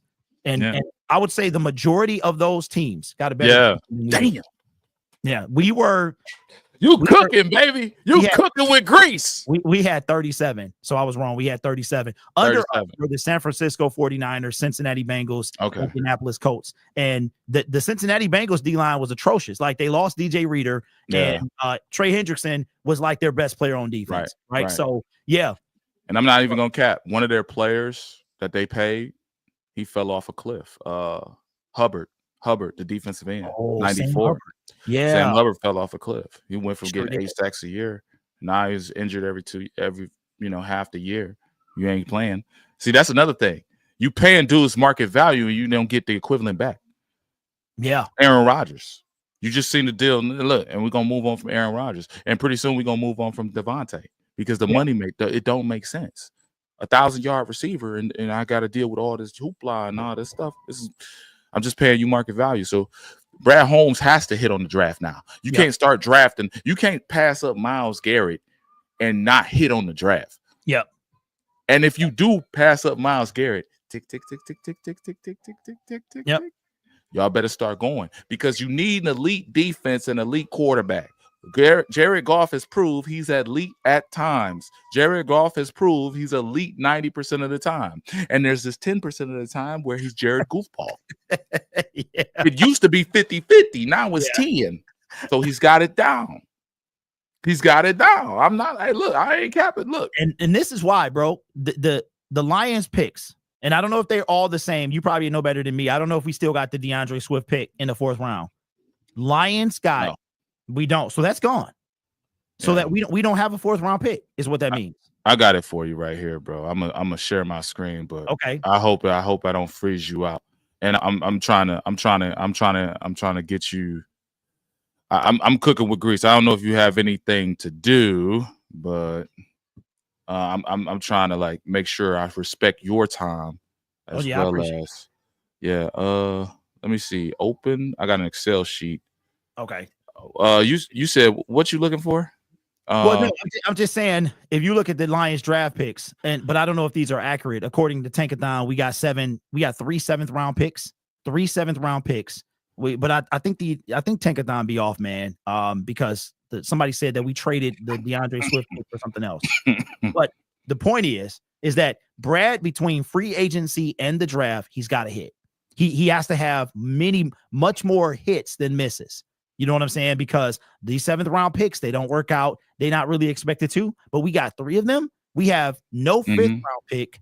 And so what are we? Okay. Our draft picks is right. Draft 40 below. We have 2 7th round picks. 2 7th round picks. How many do we have that 4th round, or is it gone? We don't have a 5th rounder. We have a 4th rounder, but it's a to be determined. So we still got that's because I think it's Philly. That's the DeAndre Swift. So if you can see that. I'm making okay, cool. Yep. So Brad got a hit, bruh. He got a hit because that means we only have how many picks do we have total? I want to say 7. 7 picks. 1, 2, 3, 4, 5, 6, 7. Yeah, I've been doing a lot of work. I don't know if you know, this is my spreadsheet. Okay, we do spreadsheets over here. I took this from FTW Purple. So FTW Purple, I took your swag. I'm doing it better than you. That dude, man. But we got it, bro. We got to hit.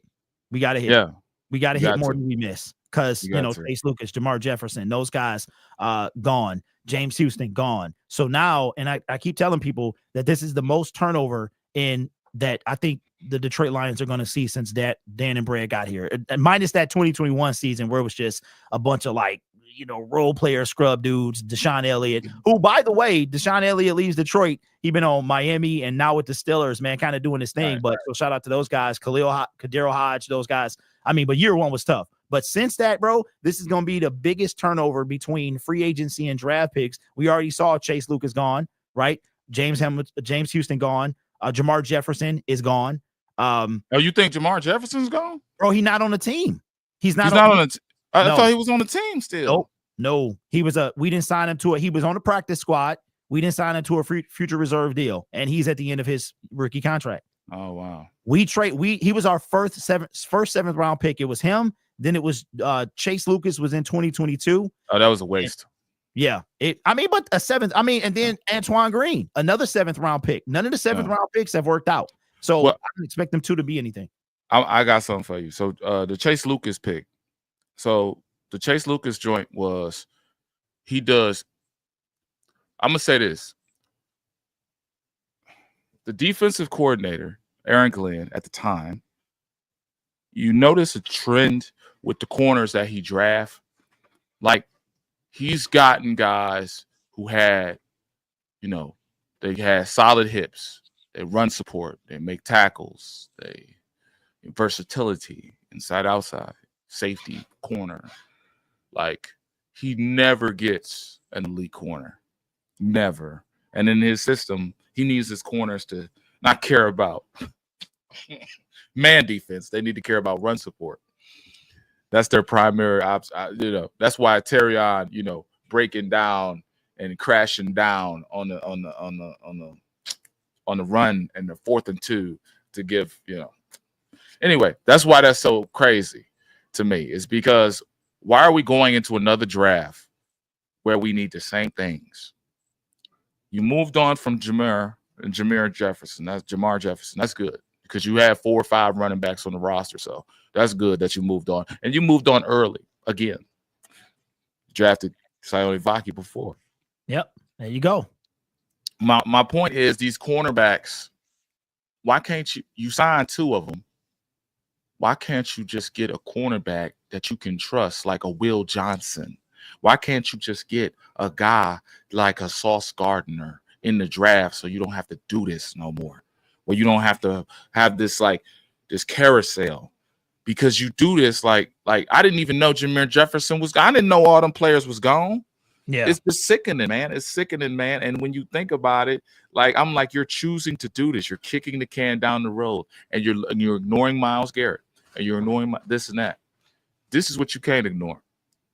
People think this free agency is going to be bad. It looks bad now, but there are a lot of teams that can free up some money. And I'm going to give you a name. that's most likely going to get out of his contract. I'm going to give you a name. Hey, I want you to make a video about this too. All right? I want you to make a video about this too.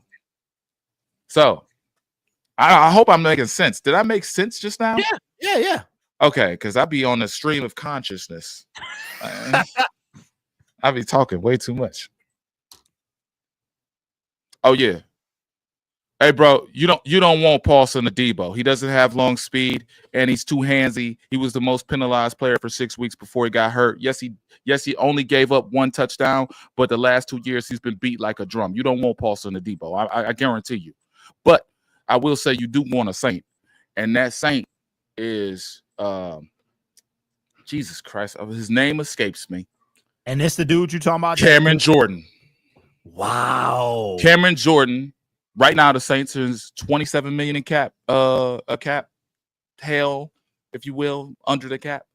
If they release Carr, that's like 30 million freed up. Wow. But if they release Cameron Jordan, that's 11 million freed up. They can actually do something. So Cameron Jordan could be in play. Cameron Jordan, who has a relationship with Amon-Ra St. Brown, who has a relationship with Dan Campbell, who has a relationship with Aaron Glenn, who has a relationship with some of the staff, that would be someone of what's that called? A consolation prize. That would be a consolation prize for you. And that's why we gotta monitor the cap hits and the cap casualties moving into the free agency period. Because as like Brad Holmes, Matthias Kiwanuka likes to say,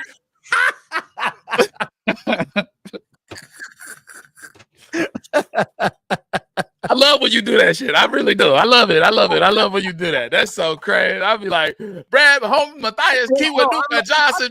I had to find his middle name, and he don't have one listed. So I just made some up. You did? Oh, Yeah. I thought that was his name the whole time. I went overboard with it, man. Bradley, Jerome, Matthias, Cornelius Holmes. I gave him 3 middle names. Hey, that's just because when you're talking to somebody, right? You say their full name, you say their whole name. You know what I'm saying? I thought that was his name. I'm like, he got one of them black old names. He got one of them. He got one of them soul survivor names. He got one of them. Wade in the water. He got one of them names. I'm like, oh, I'm thinking Brad Matthias Kiwanuka Holmes. I'm like, oh, this dude mad. Oh yeah, man. Yeah, but hey, you're right though. You're right. Cam Jordan. So, man, okay, I know he doesn't want to leave the Saints, but that might not be up to him, right? Yeah. He's mid-30s. Yeah. Still got mad value. That is something I definitely could see happening because of the connection and the fact that. But he's more of a DT, right? Or is he edge? I thought he was more of an inside guy. So yeah, it's weird there because he plays in a 3-4 traditionally, but he can set the edge in a 4-3, and they had a multiple front going for a while. The thing about him is, like, I don't know if he has it in the tooth, but if they release him, that's 11 million they save, and then they 27 million in debt. Now, people always say the cap is like imaginary and everything, and da da da da da. I don't think Mickey Loomis and company want to keep this going, right? They've been doing this for 6 years. The cap's always been a problem. Yeah. Now they can release Carr and they can save 30-some million, or they could release.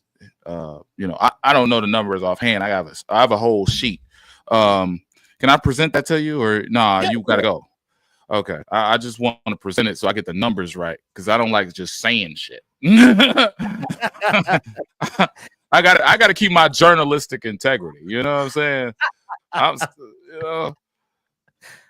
gotta keep my journalistic. I don't know, man. I'm wondering that might not be, and that seems like something Brad would do. It really does.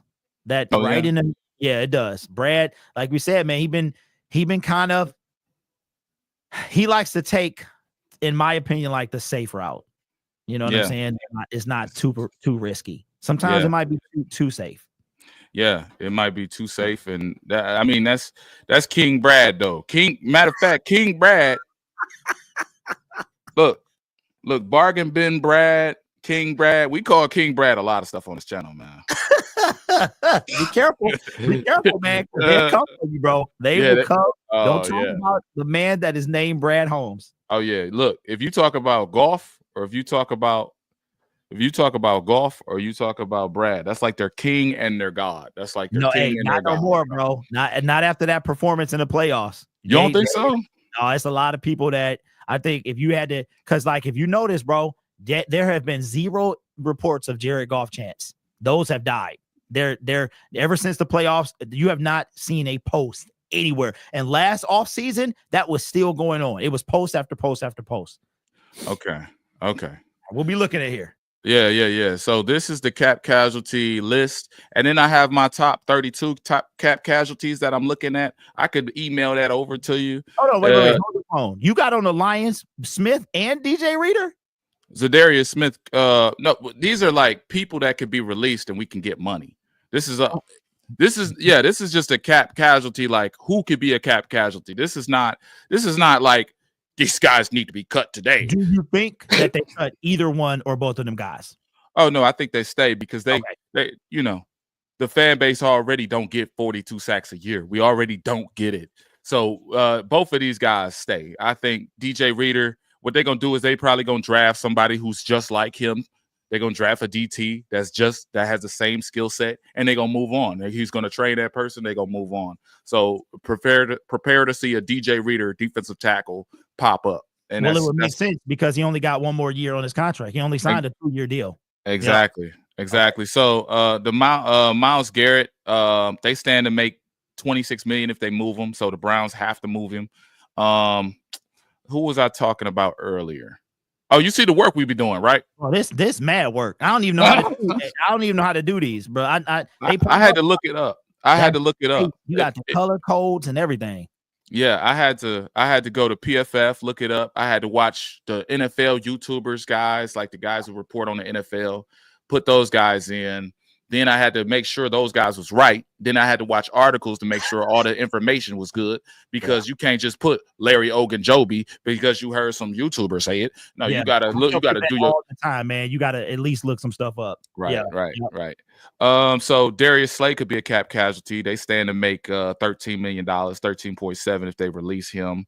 Who was I talking about? Your boy. I was talking about your boy. So yeah, the Saints are negative 51 million in cap as of now, and yeah. Oh yeah. I really do this, man. I really look, man. Off this video alone, I got 6 subscribers. So shout out to y'all, man. Thank you for subscribing, man. Because this is the type of work we do. We get into this.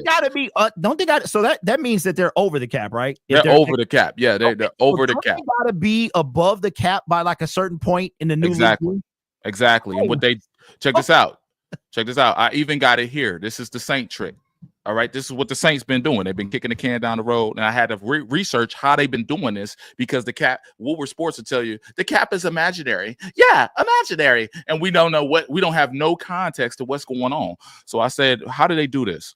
So I had there was an explainer video of that they add and extend void years to a contract and spread out the bonus as a result to reduce the cap hit, but it pushes the debt into the future. Think Mayhew 2011. So that's what I had to put for myself, so I could understand a little inkling of the cap, so I can give insight to why they keep doing this. I don't know why. But Taysom Hill, they released him $10 million. Tyrann Mathieu is $6 million. They released him. Cameron Jordan is $11 million. And Derek Carr is Kalen Sanders. Nobody. He's nobody. But Derek Carr is 30. They released Derek Carr, move on from him. You're gonna hear Lions fans call for Derek Carr, by the way. Oh, Derek Carr is a sneaky good backup. I don't know, man. I feel like it's a lot of quarterback needy teams that might need a 1-year deal guy or something like that.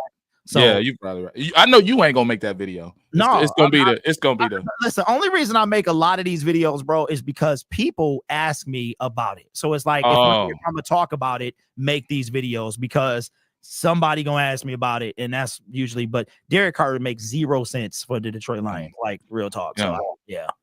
But Cameron, even if they cut all them people, so you said Taysom is 30, then you got so 29, they still need to cut some. They still need some space, right? No, or will they get it? Derek Carr, yeah, they still need some space. So they'll probably move on from these guys, and then they'll try to do the void years with the young guys that they have because they're still in a rebuild. Because right now they don't really have a quarterback. They slotted to get Dalen Gabriel or somebody in the second round at quarterback. So you could say they have a quarterback in that one dude that was that light-skinned dude, but he ain't really good. Yeah, he not. So you know, they're gonna hire a new coach eventually, and then it makes more plausible sense to go ahead with full rebuild and get this underway. You understand what I'm saying? So that's what that's what I think they're thinking. And since we have the information, we can have the whole board to play with. We can have the whole chessboard to play with and see their options. Kellen Moore is going to be their coach. Oh, Kellen Moore? Yep. That's terrible. Anyway, they've already said they waiting on the Super Bowl. So after today, expect that announcement tonight or tomorrow. Okay. Yep.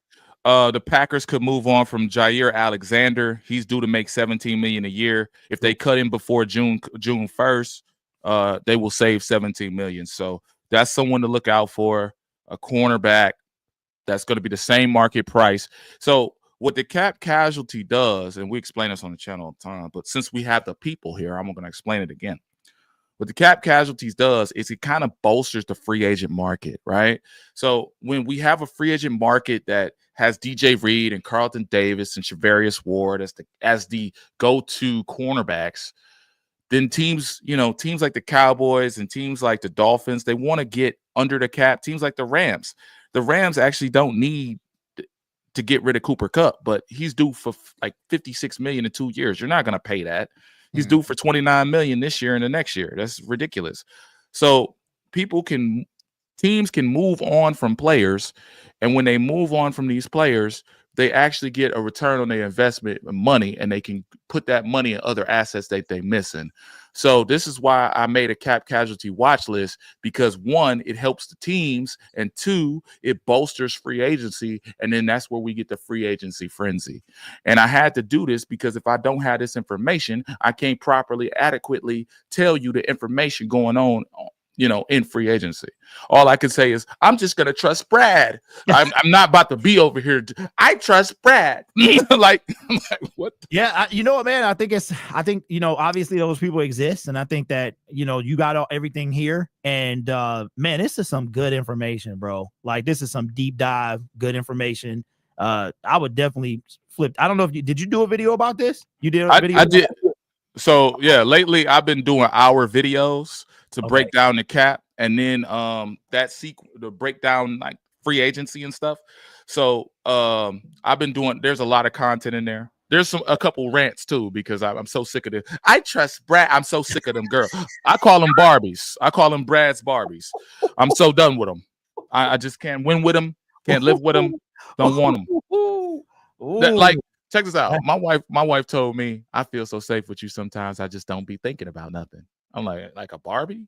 And then guess what? Brad's Barbies came out. They feel so safe. Oh, they feel so safe.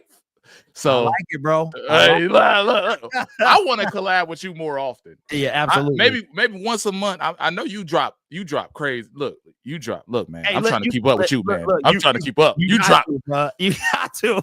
You drop 6 videos a day. They calling me the Black Tom Pelissero, bro. Yes. What are we doing? Hey, you Adam Schefter with the videos. I'm gonna be real with you, bro. I'm gonna be real with you. Like, I like what you're doing. There are a lot of times I would love to do the type of content that you do. You know what I'm saying? And I've kind of pigeonholed myself into this situation. But to be real with you, man, that's all I've ever wanted to do. I wanted to bring Detroit, because now we I don't want to start nothing with these guys, but we were supposed to be Wilbur Sports. Like we were supposed to be. We talking about like heart of the city dudes, man. Like your whole theme is Spirit of Detroit, right? We were supposed to be that type of. That type of information. So that's why I got to do it, bro. And you know about this, though. This space is competitive, bro. I call it, there's a new Lions creator born every day. As a matter of fact, listen, one being born right now. Right. One being born right now. He was in the chat. I want to work with y'all. I'm going to put him on. I'm going to help him out. Hey, that's what I'm saying. J-Rock 313. I'm going to put him on. We are in what do you call it, man? Inspiring people, right? And it's, but it also brings competition as well, right? Yeah. So, but yeah, I'm secure. I don't feel insecure. I got my niche, man. I got my people, and but we got to get you up, bro. We got to get you up, because this type of content needs to offset the stuff that I do. I'm gonna be real, because my stuff is quick, newsworthy, that type of stuff. You got the full breakdowns, and we got to get your audience, audience, because there is an audience for that, bro. And we gonna help get you. You need to get 5K, then 6K, then 10. I appreciate that because I will say, like the guys, check this out. There's guys in this space. When I see them win, I'm like, okay, there's deep dive guys like Dose of Dion. Mm-hmm. There's a place for me. Yes, there is. You know, not everybody wants to, here, Woolworth Sports, buy some soda today. Not everybody want to hear that. Don't nobody want to hear buy the new soda. They selling so much. I don't watch them, bro. I have no idea. I don't know. But hey, look. I watched it one time. So many ads came on for them. I didn't know what they were selling. They were selling me a haircut. They were selling me a Happy Clips haircut. They were selling me some wine. They were selling me the Little Caesars pizza. They were selling. I was like, damn, y'all got so many ads. I feel like y'all are NASCAR. Y'all the NASCAR with the little. You gotta be careful, man, because I know they shows are 2 hours, so I don't know how. I did watch one of their shows a while back, and it was like a segment, phone call ad, and so I'm like, okay, I don't know, but yeah. We gotta. There's a spot. There's a place for you, bro. There's a place for everybody. Has a place and a niche, and I think that, like I said, man, when you do your thing, bro, you grow. It's coming. Just keep doing what you're doing, man. Yeah. So I think that we just got to keep an eye on the cap casualties. We got to keep an eye on these other teams to see what they do. I think also that there's a potential where we let Vildor walk. We let Dorsey walk. But we bring in some more athletic corners that probably just had an injury history, like Eric Stokes. Eric Stokes was a great first-round pick for the Packers years ago, but he got injured. He got injured in Detroit. He hurt his leg and he hurt his foot at the same time. Hasn't really been back since, but he's finally healthy. He ran a 4.3 at the combine. So you might get a guy like that, take a flyer on him. You might get rid of Mosley. You might try to get guys that, I will say this about Vildor and Dorsey. They are some sturdy bums. Yeah. They're some bums, but they sturdy. They're going to be in the game. You don't want them. They're going to show up. That might be why they sturdy, because they not in the game. I mean, exactly. Real. They barely there, but they be. That's I can see Brad doing something like that, man, because that's what he like you said, elite. That's not. I don't know if that's in his vocabulary on the deep, like outside of a couple players on the defense, like you said, Brian Branch, Kirby Joseph. But he running out of time. He running out of time, bro. And he's running out of time. Like, I wanted to ask you a question, real burning question. I just, I got 4 questions for you left. I gotta enjoy my Super Bowl. Okay. My guess what? This is my Super Bowl. Bam. You thought I was talking about the game. You thought I was talking about the game. No, I gotta enjoy this. I got you here now. You here now. All you had to do was ask, bro. All you had to do was ask, man. Look, I'm enjoying this because, you, Mike, Raw, y'all one of my heroes, man. There's people that I respect in the space, like Mobby, like there's guys I respect in the space, Dion, but you guys are the kings of this. Appreciate it, bro. And you don't need to do my type of content, because your type of content, you a household name. Yeah. I used to call you the Will Smith of the thing. That's fine. Look, no, that's not fine no more. He's not, bro. He's trying to rap. He's not doing good. He's hurting for money. He's not doing good. He passed his prime to me. He passed, but I'm talking about like vintage, prime Will Smith. I'm talking about because you know what, man. I'm not talking about. I'm not from that way. I'm not. In West Philadelphia, born and raised. I don't know about that. That's corny to me. That's really. I'm 30 years old. That's corny. Guess what, bro? But see, I'm 45, and guess what? Now them guys making money. And so you get not you, but they can call me whatever they want to, bro. On the 21st of the month. And that's all I'm saying. That's all I'm saying. You know what I mean? You know what I mean, bro? When I get that Google email, that's all I needed, bro.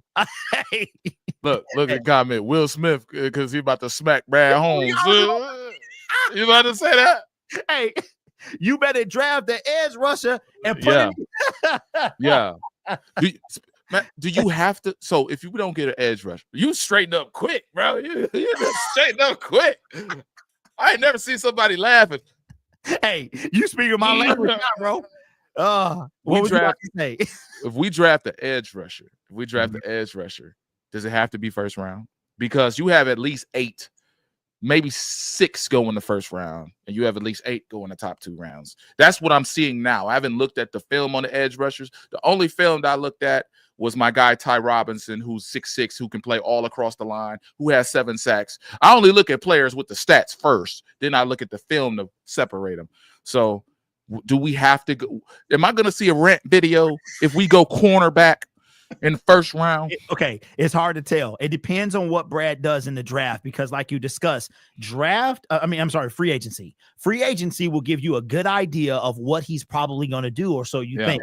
We went hard in the secondary in free agency. We re-signed Emmanuel Mosley. We bring in Carlton Davis. We did all this stuff, right? So you like, and this is 2 years of this. So you like, Brad got to take an edge in the first round. What'd he do? He trade up, get Terrion Arnold, another edge. In the second round, draft Ennis Rakestraw, another cornerback. And it's like, yo, where's the edge at, bro? And if you look, all he did is sign Marcus Davenport and DJ Reader. Those were his 2, and DJ was solid. He did exactly what he was supposed to do. That's a pick that I didn't know if he was going to stay healthy. I don't know, but he did exactly what he was brought in here to do.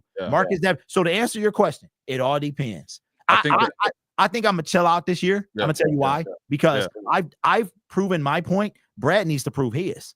Yeah, he needs to prove his. So I probably won't pop off to me, but I'm hard to predict. So I don't know. Yeah. If he goes Emmanuel Mosley, like cornerback, everything but the D-line, and then we at 28, he take another non-defensive player, then I'm gonna start to quit. But that second round roll around, pick number 60, and he's still playing games, he taking a linebacker or something, bro. Yes, then you're gonna see it pop off. I think Jared Verse was actually taken before Jared Verse was he would have trade up, because Jared Verse was taken by the Rams, I believe, before that, like pick 21, something like that. But I'm with you. I'm okay. Look, I see a deficiency at cornerback. I really do. And it's kind of sad because you did all that stuff last year. And this is why I be grading the Brad Holmes the way I be grading him. Why do we need everything that we needed last year? We need a linebacker. We need a cornerback. We need a defensive end. Like, you're drafting for the future, but you're not securing the now. And then you're sending me out speeches at the end of the season. So you said he was like humble, and he was using humble. He was telling me, I saw that press conference, you can't really fault a 15-2 record. I mean, first time in the history, and we're not looking at this like a failure. Like, he's prancing out there like he didn't solve cancer. And that's why this is it for him. Like, this is the deciding, to me, bro. That's why I said I think he's stressed out, because exactly what you said. He talking all this. 15-2. You can't undervalue that. Right. So now what you gonna do about it, bro? That's talking to fans. Yeah, exactly.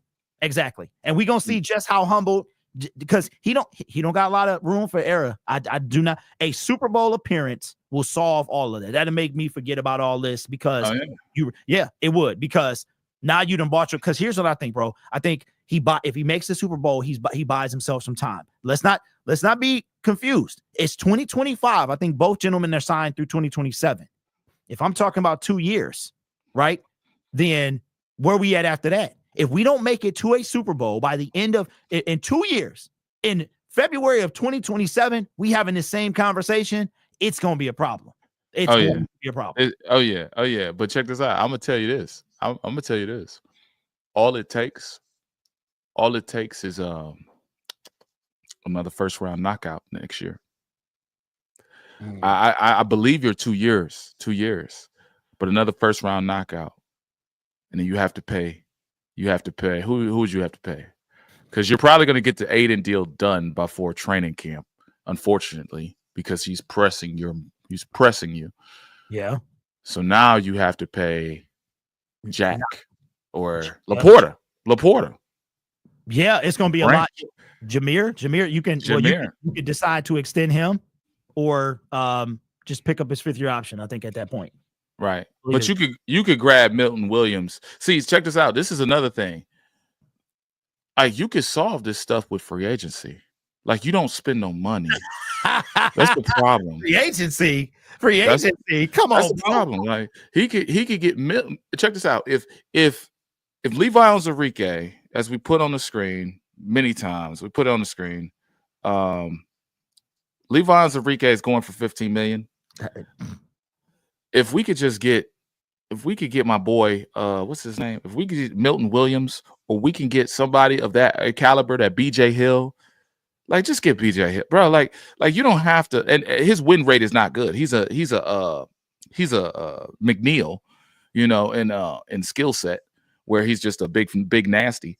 But like you got to be tired of this stuff. Like Brad, you got to be tired of being cheap. And I got you guys, DJ Shark, be happy. Like Lions fans, check this out. Lions fans don't understand this. This is like Brad Holmes is like a boyfriend that finally gave you a Valentine's Day.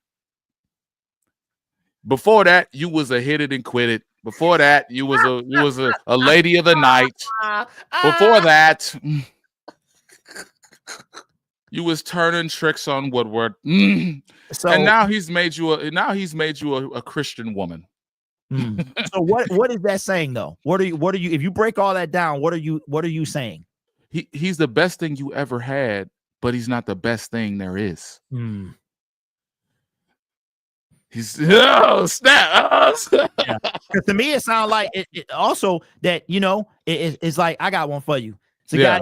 He gonna tell you that he gonna keep working. He gonna get a job. He gonna help you out, whatever the situation. Take care of business. You give him his opportunities, and then just when you're ready to let him go, he get that job. He start contributing and helping you out. You know what I'm saying? Then after a little bit time had passed, he then got fired again. That's where we at. Not you back in the same situation. Wow.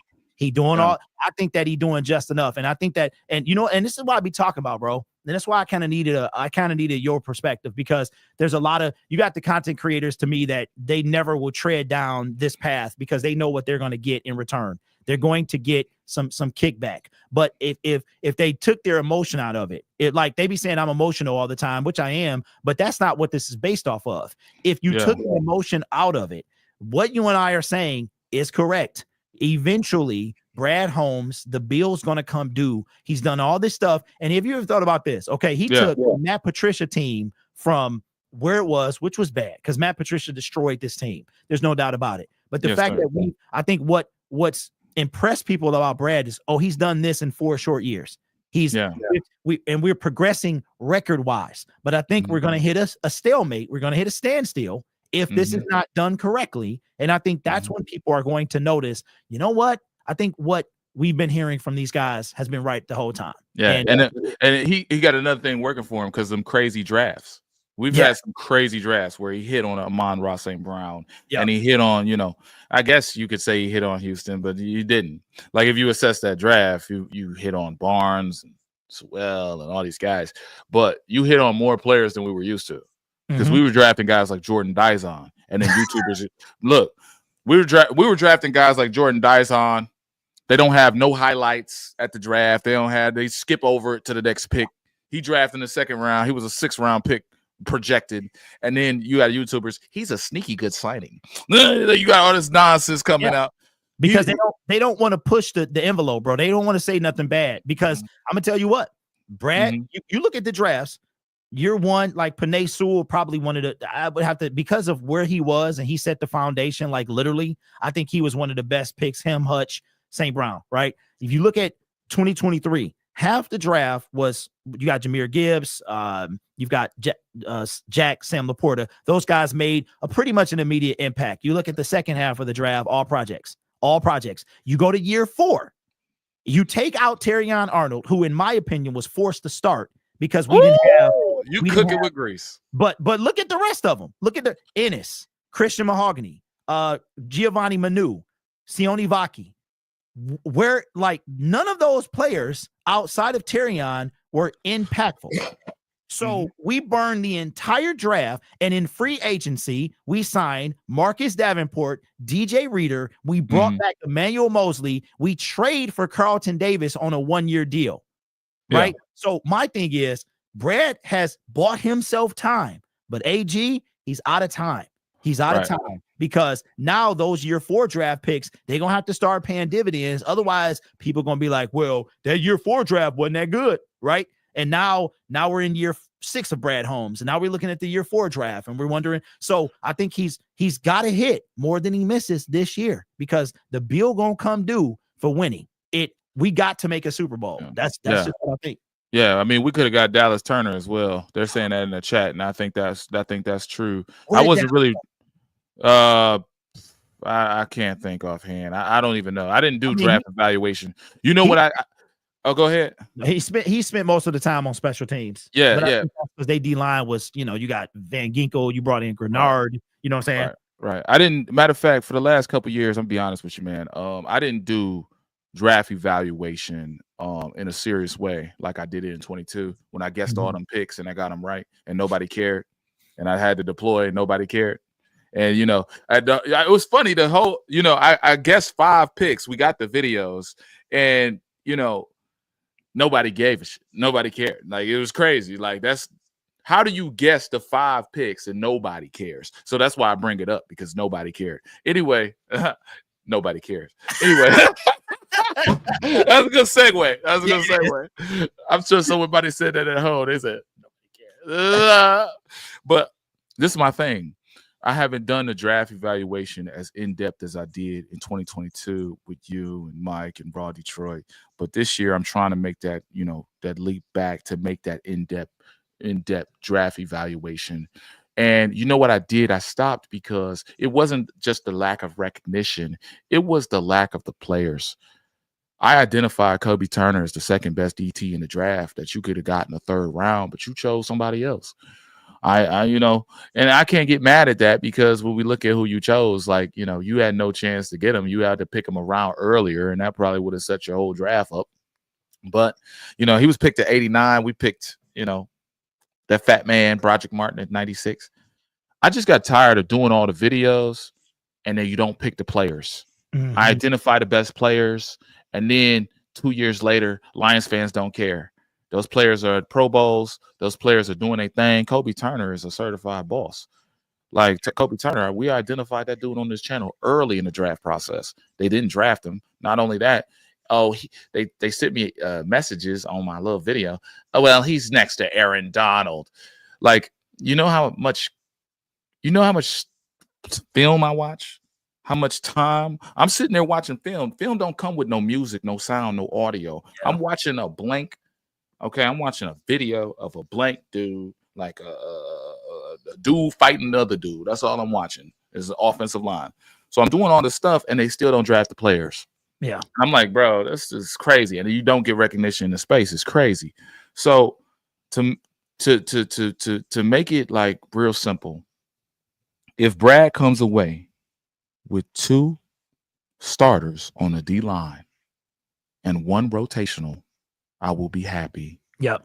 If you trust this patchwork secondary with Vildor, Enos Rakestraw, who, come on now, Terrion Arnold, nothing special. Braylon Edwards told them there was nothing special, and he's a 1st-round wide receiver. He played against guys like Champ Bailey. Braylon Edwards. They said, Braylon, you're wrong. Braylon played against Ty Law and guys like that. Guys who win chips. But I forgot, y'all the fan base who don't want to win a chip. Y'all just want to be good. Y'all want to be relevant. Y'all want to be cute, like a Barbie. Anyway. Oh, snap. I be cooking. I'm sorry. I had to cook like you because you was cooking, man. I'm not mad at it, man, because I think the fan base, they need that. They need that type of talking to, man. It's like getting a stern discipline from your dad, bro. Sometimes you need to sit them down and talk to them and tell them the truth. And you got those type of fans, and then you got the type of fans like me, where this is the enjoy the ride stuff is cool, but I'm trying to get to the destination. You know what I'm saying? Because look at this, bro. We talking about it. I don't know about you, but for me, it feel like it's been a couple months since we lost, and it's only been 3 weeks, right? We're still technically, after today, we'll finally be out of the season, but then we got another month before the season actually, the new league year begins. Then we got another 6 months after that before the season begins. We 15-2. Why are we not playing in this game today? Exactly. Why are we not playing in this game? Right.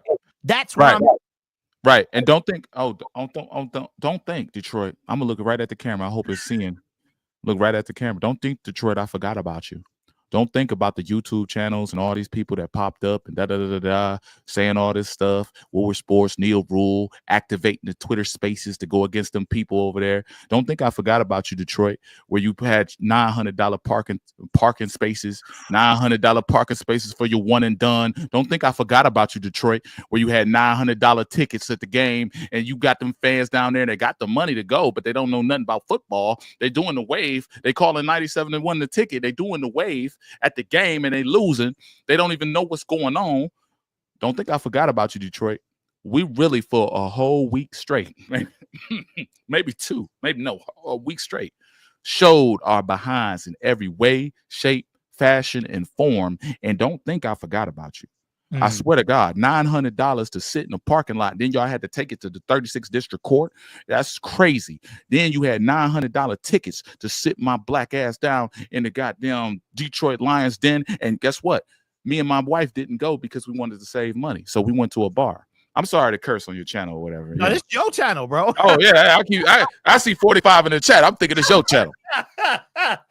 I see 45 in the chat. I see 150 million in the chat. That's yours. I'm soaking it up, bro, because you speaking my lane. Go ahead.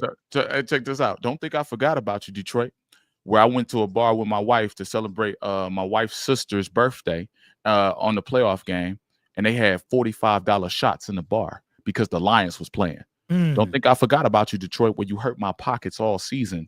$200, $300, $400. Hoodies, $65. Hoodies, $95.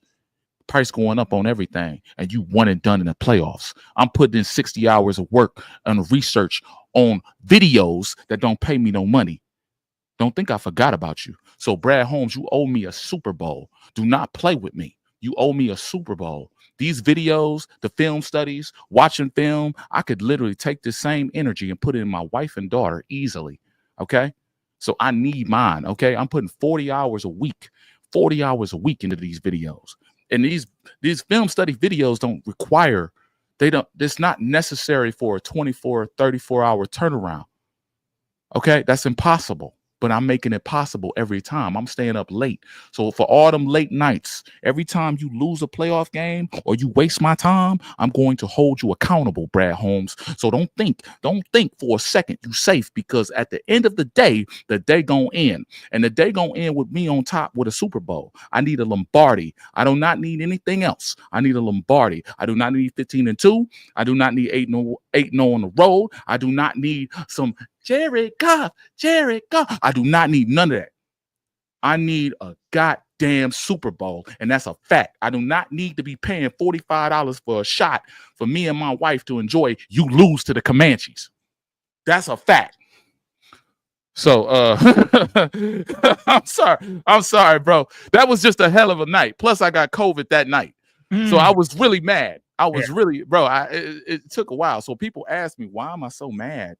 You know, someone asked me that today, like, you're so mad as a Lions fan. You're so mad. Why are you so mad? We're so good. And I'm like, bro, I put in a lot of work. You put in a lot of work. Motor City Cats put in a lot of work. Mike put in a lot of work. There's guys putting in work. Dosa Dion is putting in work. Dosa Dion going halfway across the country. Yeah, which is crazy. Shout out to him. Yeah. Putting in work. We be putting in work and we get 500 views. Brad Holmes, you owe us a Super Bowl, bro. You was here with Patricia. You was doing these videos with Patricia. Yeah. I was in basic training watching your videos. Well, I was at AIT. Look, this guy right here, man, that's what I'm saying. Like that to me was all that's 100% fan, bro. Not only that, you doing the content, and that is why that I wanted to start something, that I want to eventually. I talked to my wife yesterday about what a studio makes sense and stuff like that, and trying to figure out you know, since you sound like Denzel. You know, everybody tells me that at work.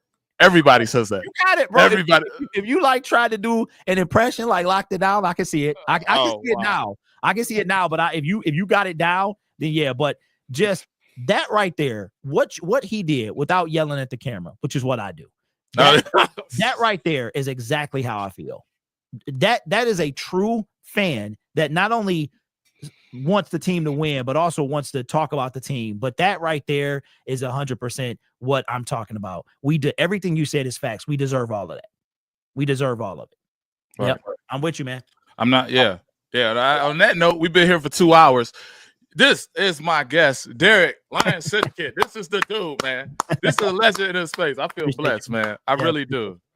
I really feel blessed that you came on today, and not only this was my Super Bowl for myself. Like, I wanted you on today specifically, and I don't think you understand it, but I'm gonna be very blunt, because this is the start of the offseason. Mm-hmm. And this is a culmination for me and you, a culmination of togetherness in the space, collaboration, respect for one another's content, and this to me is like the fireworks of the new year. Like, this Brad Holmes clock start today.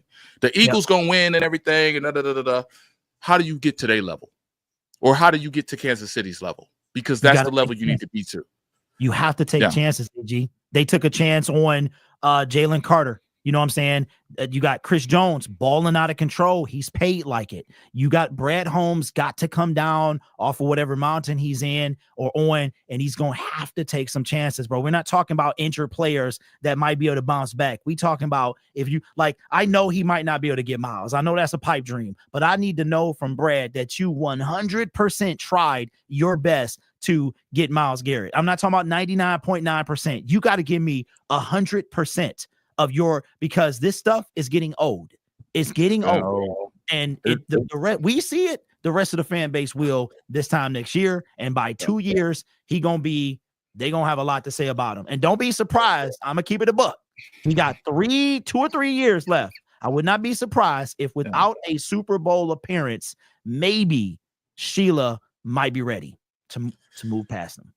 Yeah, you got to, matter of fact, you've been ahead of the fans for a while now. You've been ahead of the YouTubers, because I was out here bigging up the 2 cornerbacks that didn't play. The 2 cornerbacks who got in the draft. I was out here bigging them up, and you was out here still talking about pass rush. Now the edges in the draft, I didn't really like them that much, but I did like Braden Fitz. We had nobody, bro. We needed somebody, and look what happened. We got Mohammed. We got practice squad guys out there trying to make names for themselves, which I support that. But not when you're trying to win a championship, bro. You don't got room for practice squad guys. You know what I'm saying? Right. I ain't got no room for tryhards, diehards, or any hard on Lions. I ain't got no room. I need blue chip players. I don't need Jordan Dyson plus. I need needle movers. I need needle. You see what game changers. I said last year, is grit going to be enough to win a Super Bowl? And even with 20 injuries, I still don't believe it is. You got to have a dog, bro. I'm talking about off the leash. Let the dude go, let him work, and let him change the game. Oh, is Ben Johnson in the chat? What you gonna do? Leak the plays? What you gonna do? Tell him what we doing, and then go. Oh, man. Anyway, look. I just want to thank you for your time, and you're right. You've been ahead of the game for a while now with the edge rushers, and I feel like the whole world is allocated to the beat of your drum, and I think that you're right in terms of the frustration being a 2-year thing. It has to be a 2-year thing. For me, it's a thing now because of the work I put in. Someone said in the chat, the work you put in doesn't mean anything. He doesn't care about you. Well, he should care about his job. How about that? But you know what? It's just happen. The pain you going through now, and all that, not pain, but the stuff that you hearing, you're gonna be vindicated, bro. Because I'm sitting high and mighty right now. And I'm sitting because the vindication is real. I'm with you, but the rest of the fan base got to catch up to us. We've been seeing it. They like because that veil is lifting up, bro. Go ahead. You know what you don't hear this year, bro? Rebuild. Right. You have not heard the last year we were ahead of schedule. We were ahead of the game. This is our year. Now you know what you don't hear? Culture. Yeah. Oh. But you know what? Dan says it once or twice. He said it once or twice. Brad, I don't know if I heard it in his press conference. Culture fit. Yep. We're about culture, players that fit.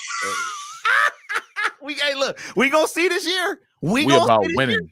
We about winning it all. Yeah. We about winning it. You gotta add that it all, bro, because we won. Right. We've been winning, but we can't win it all. Exactly. What Kendrick say? I deserve it all.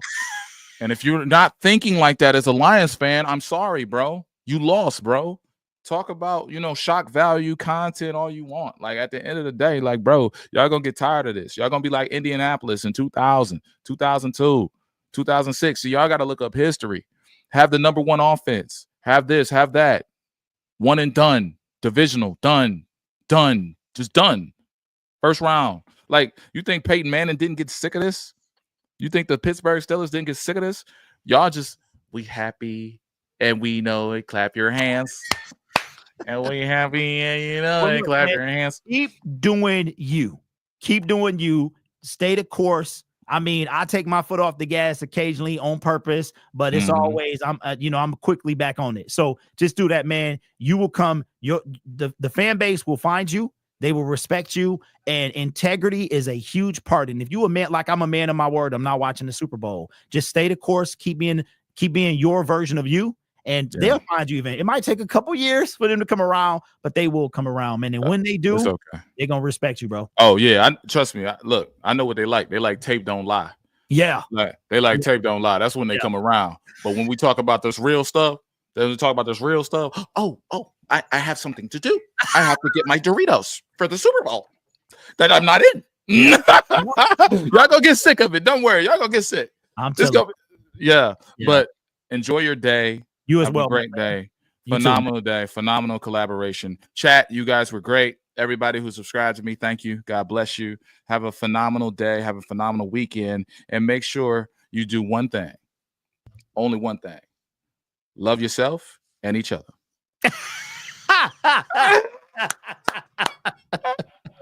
Appreciate it, man. It is the beginning of another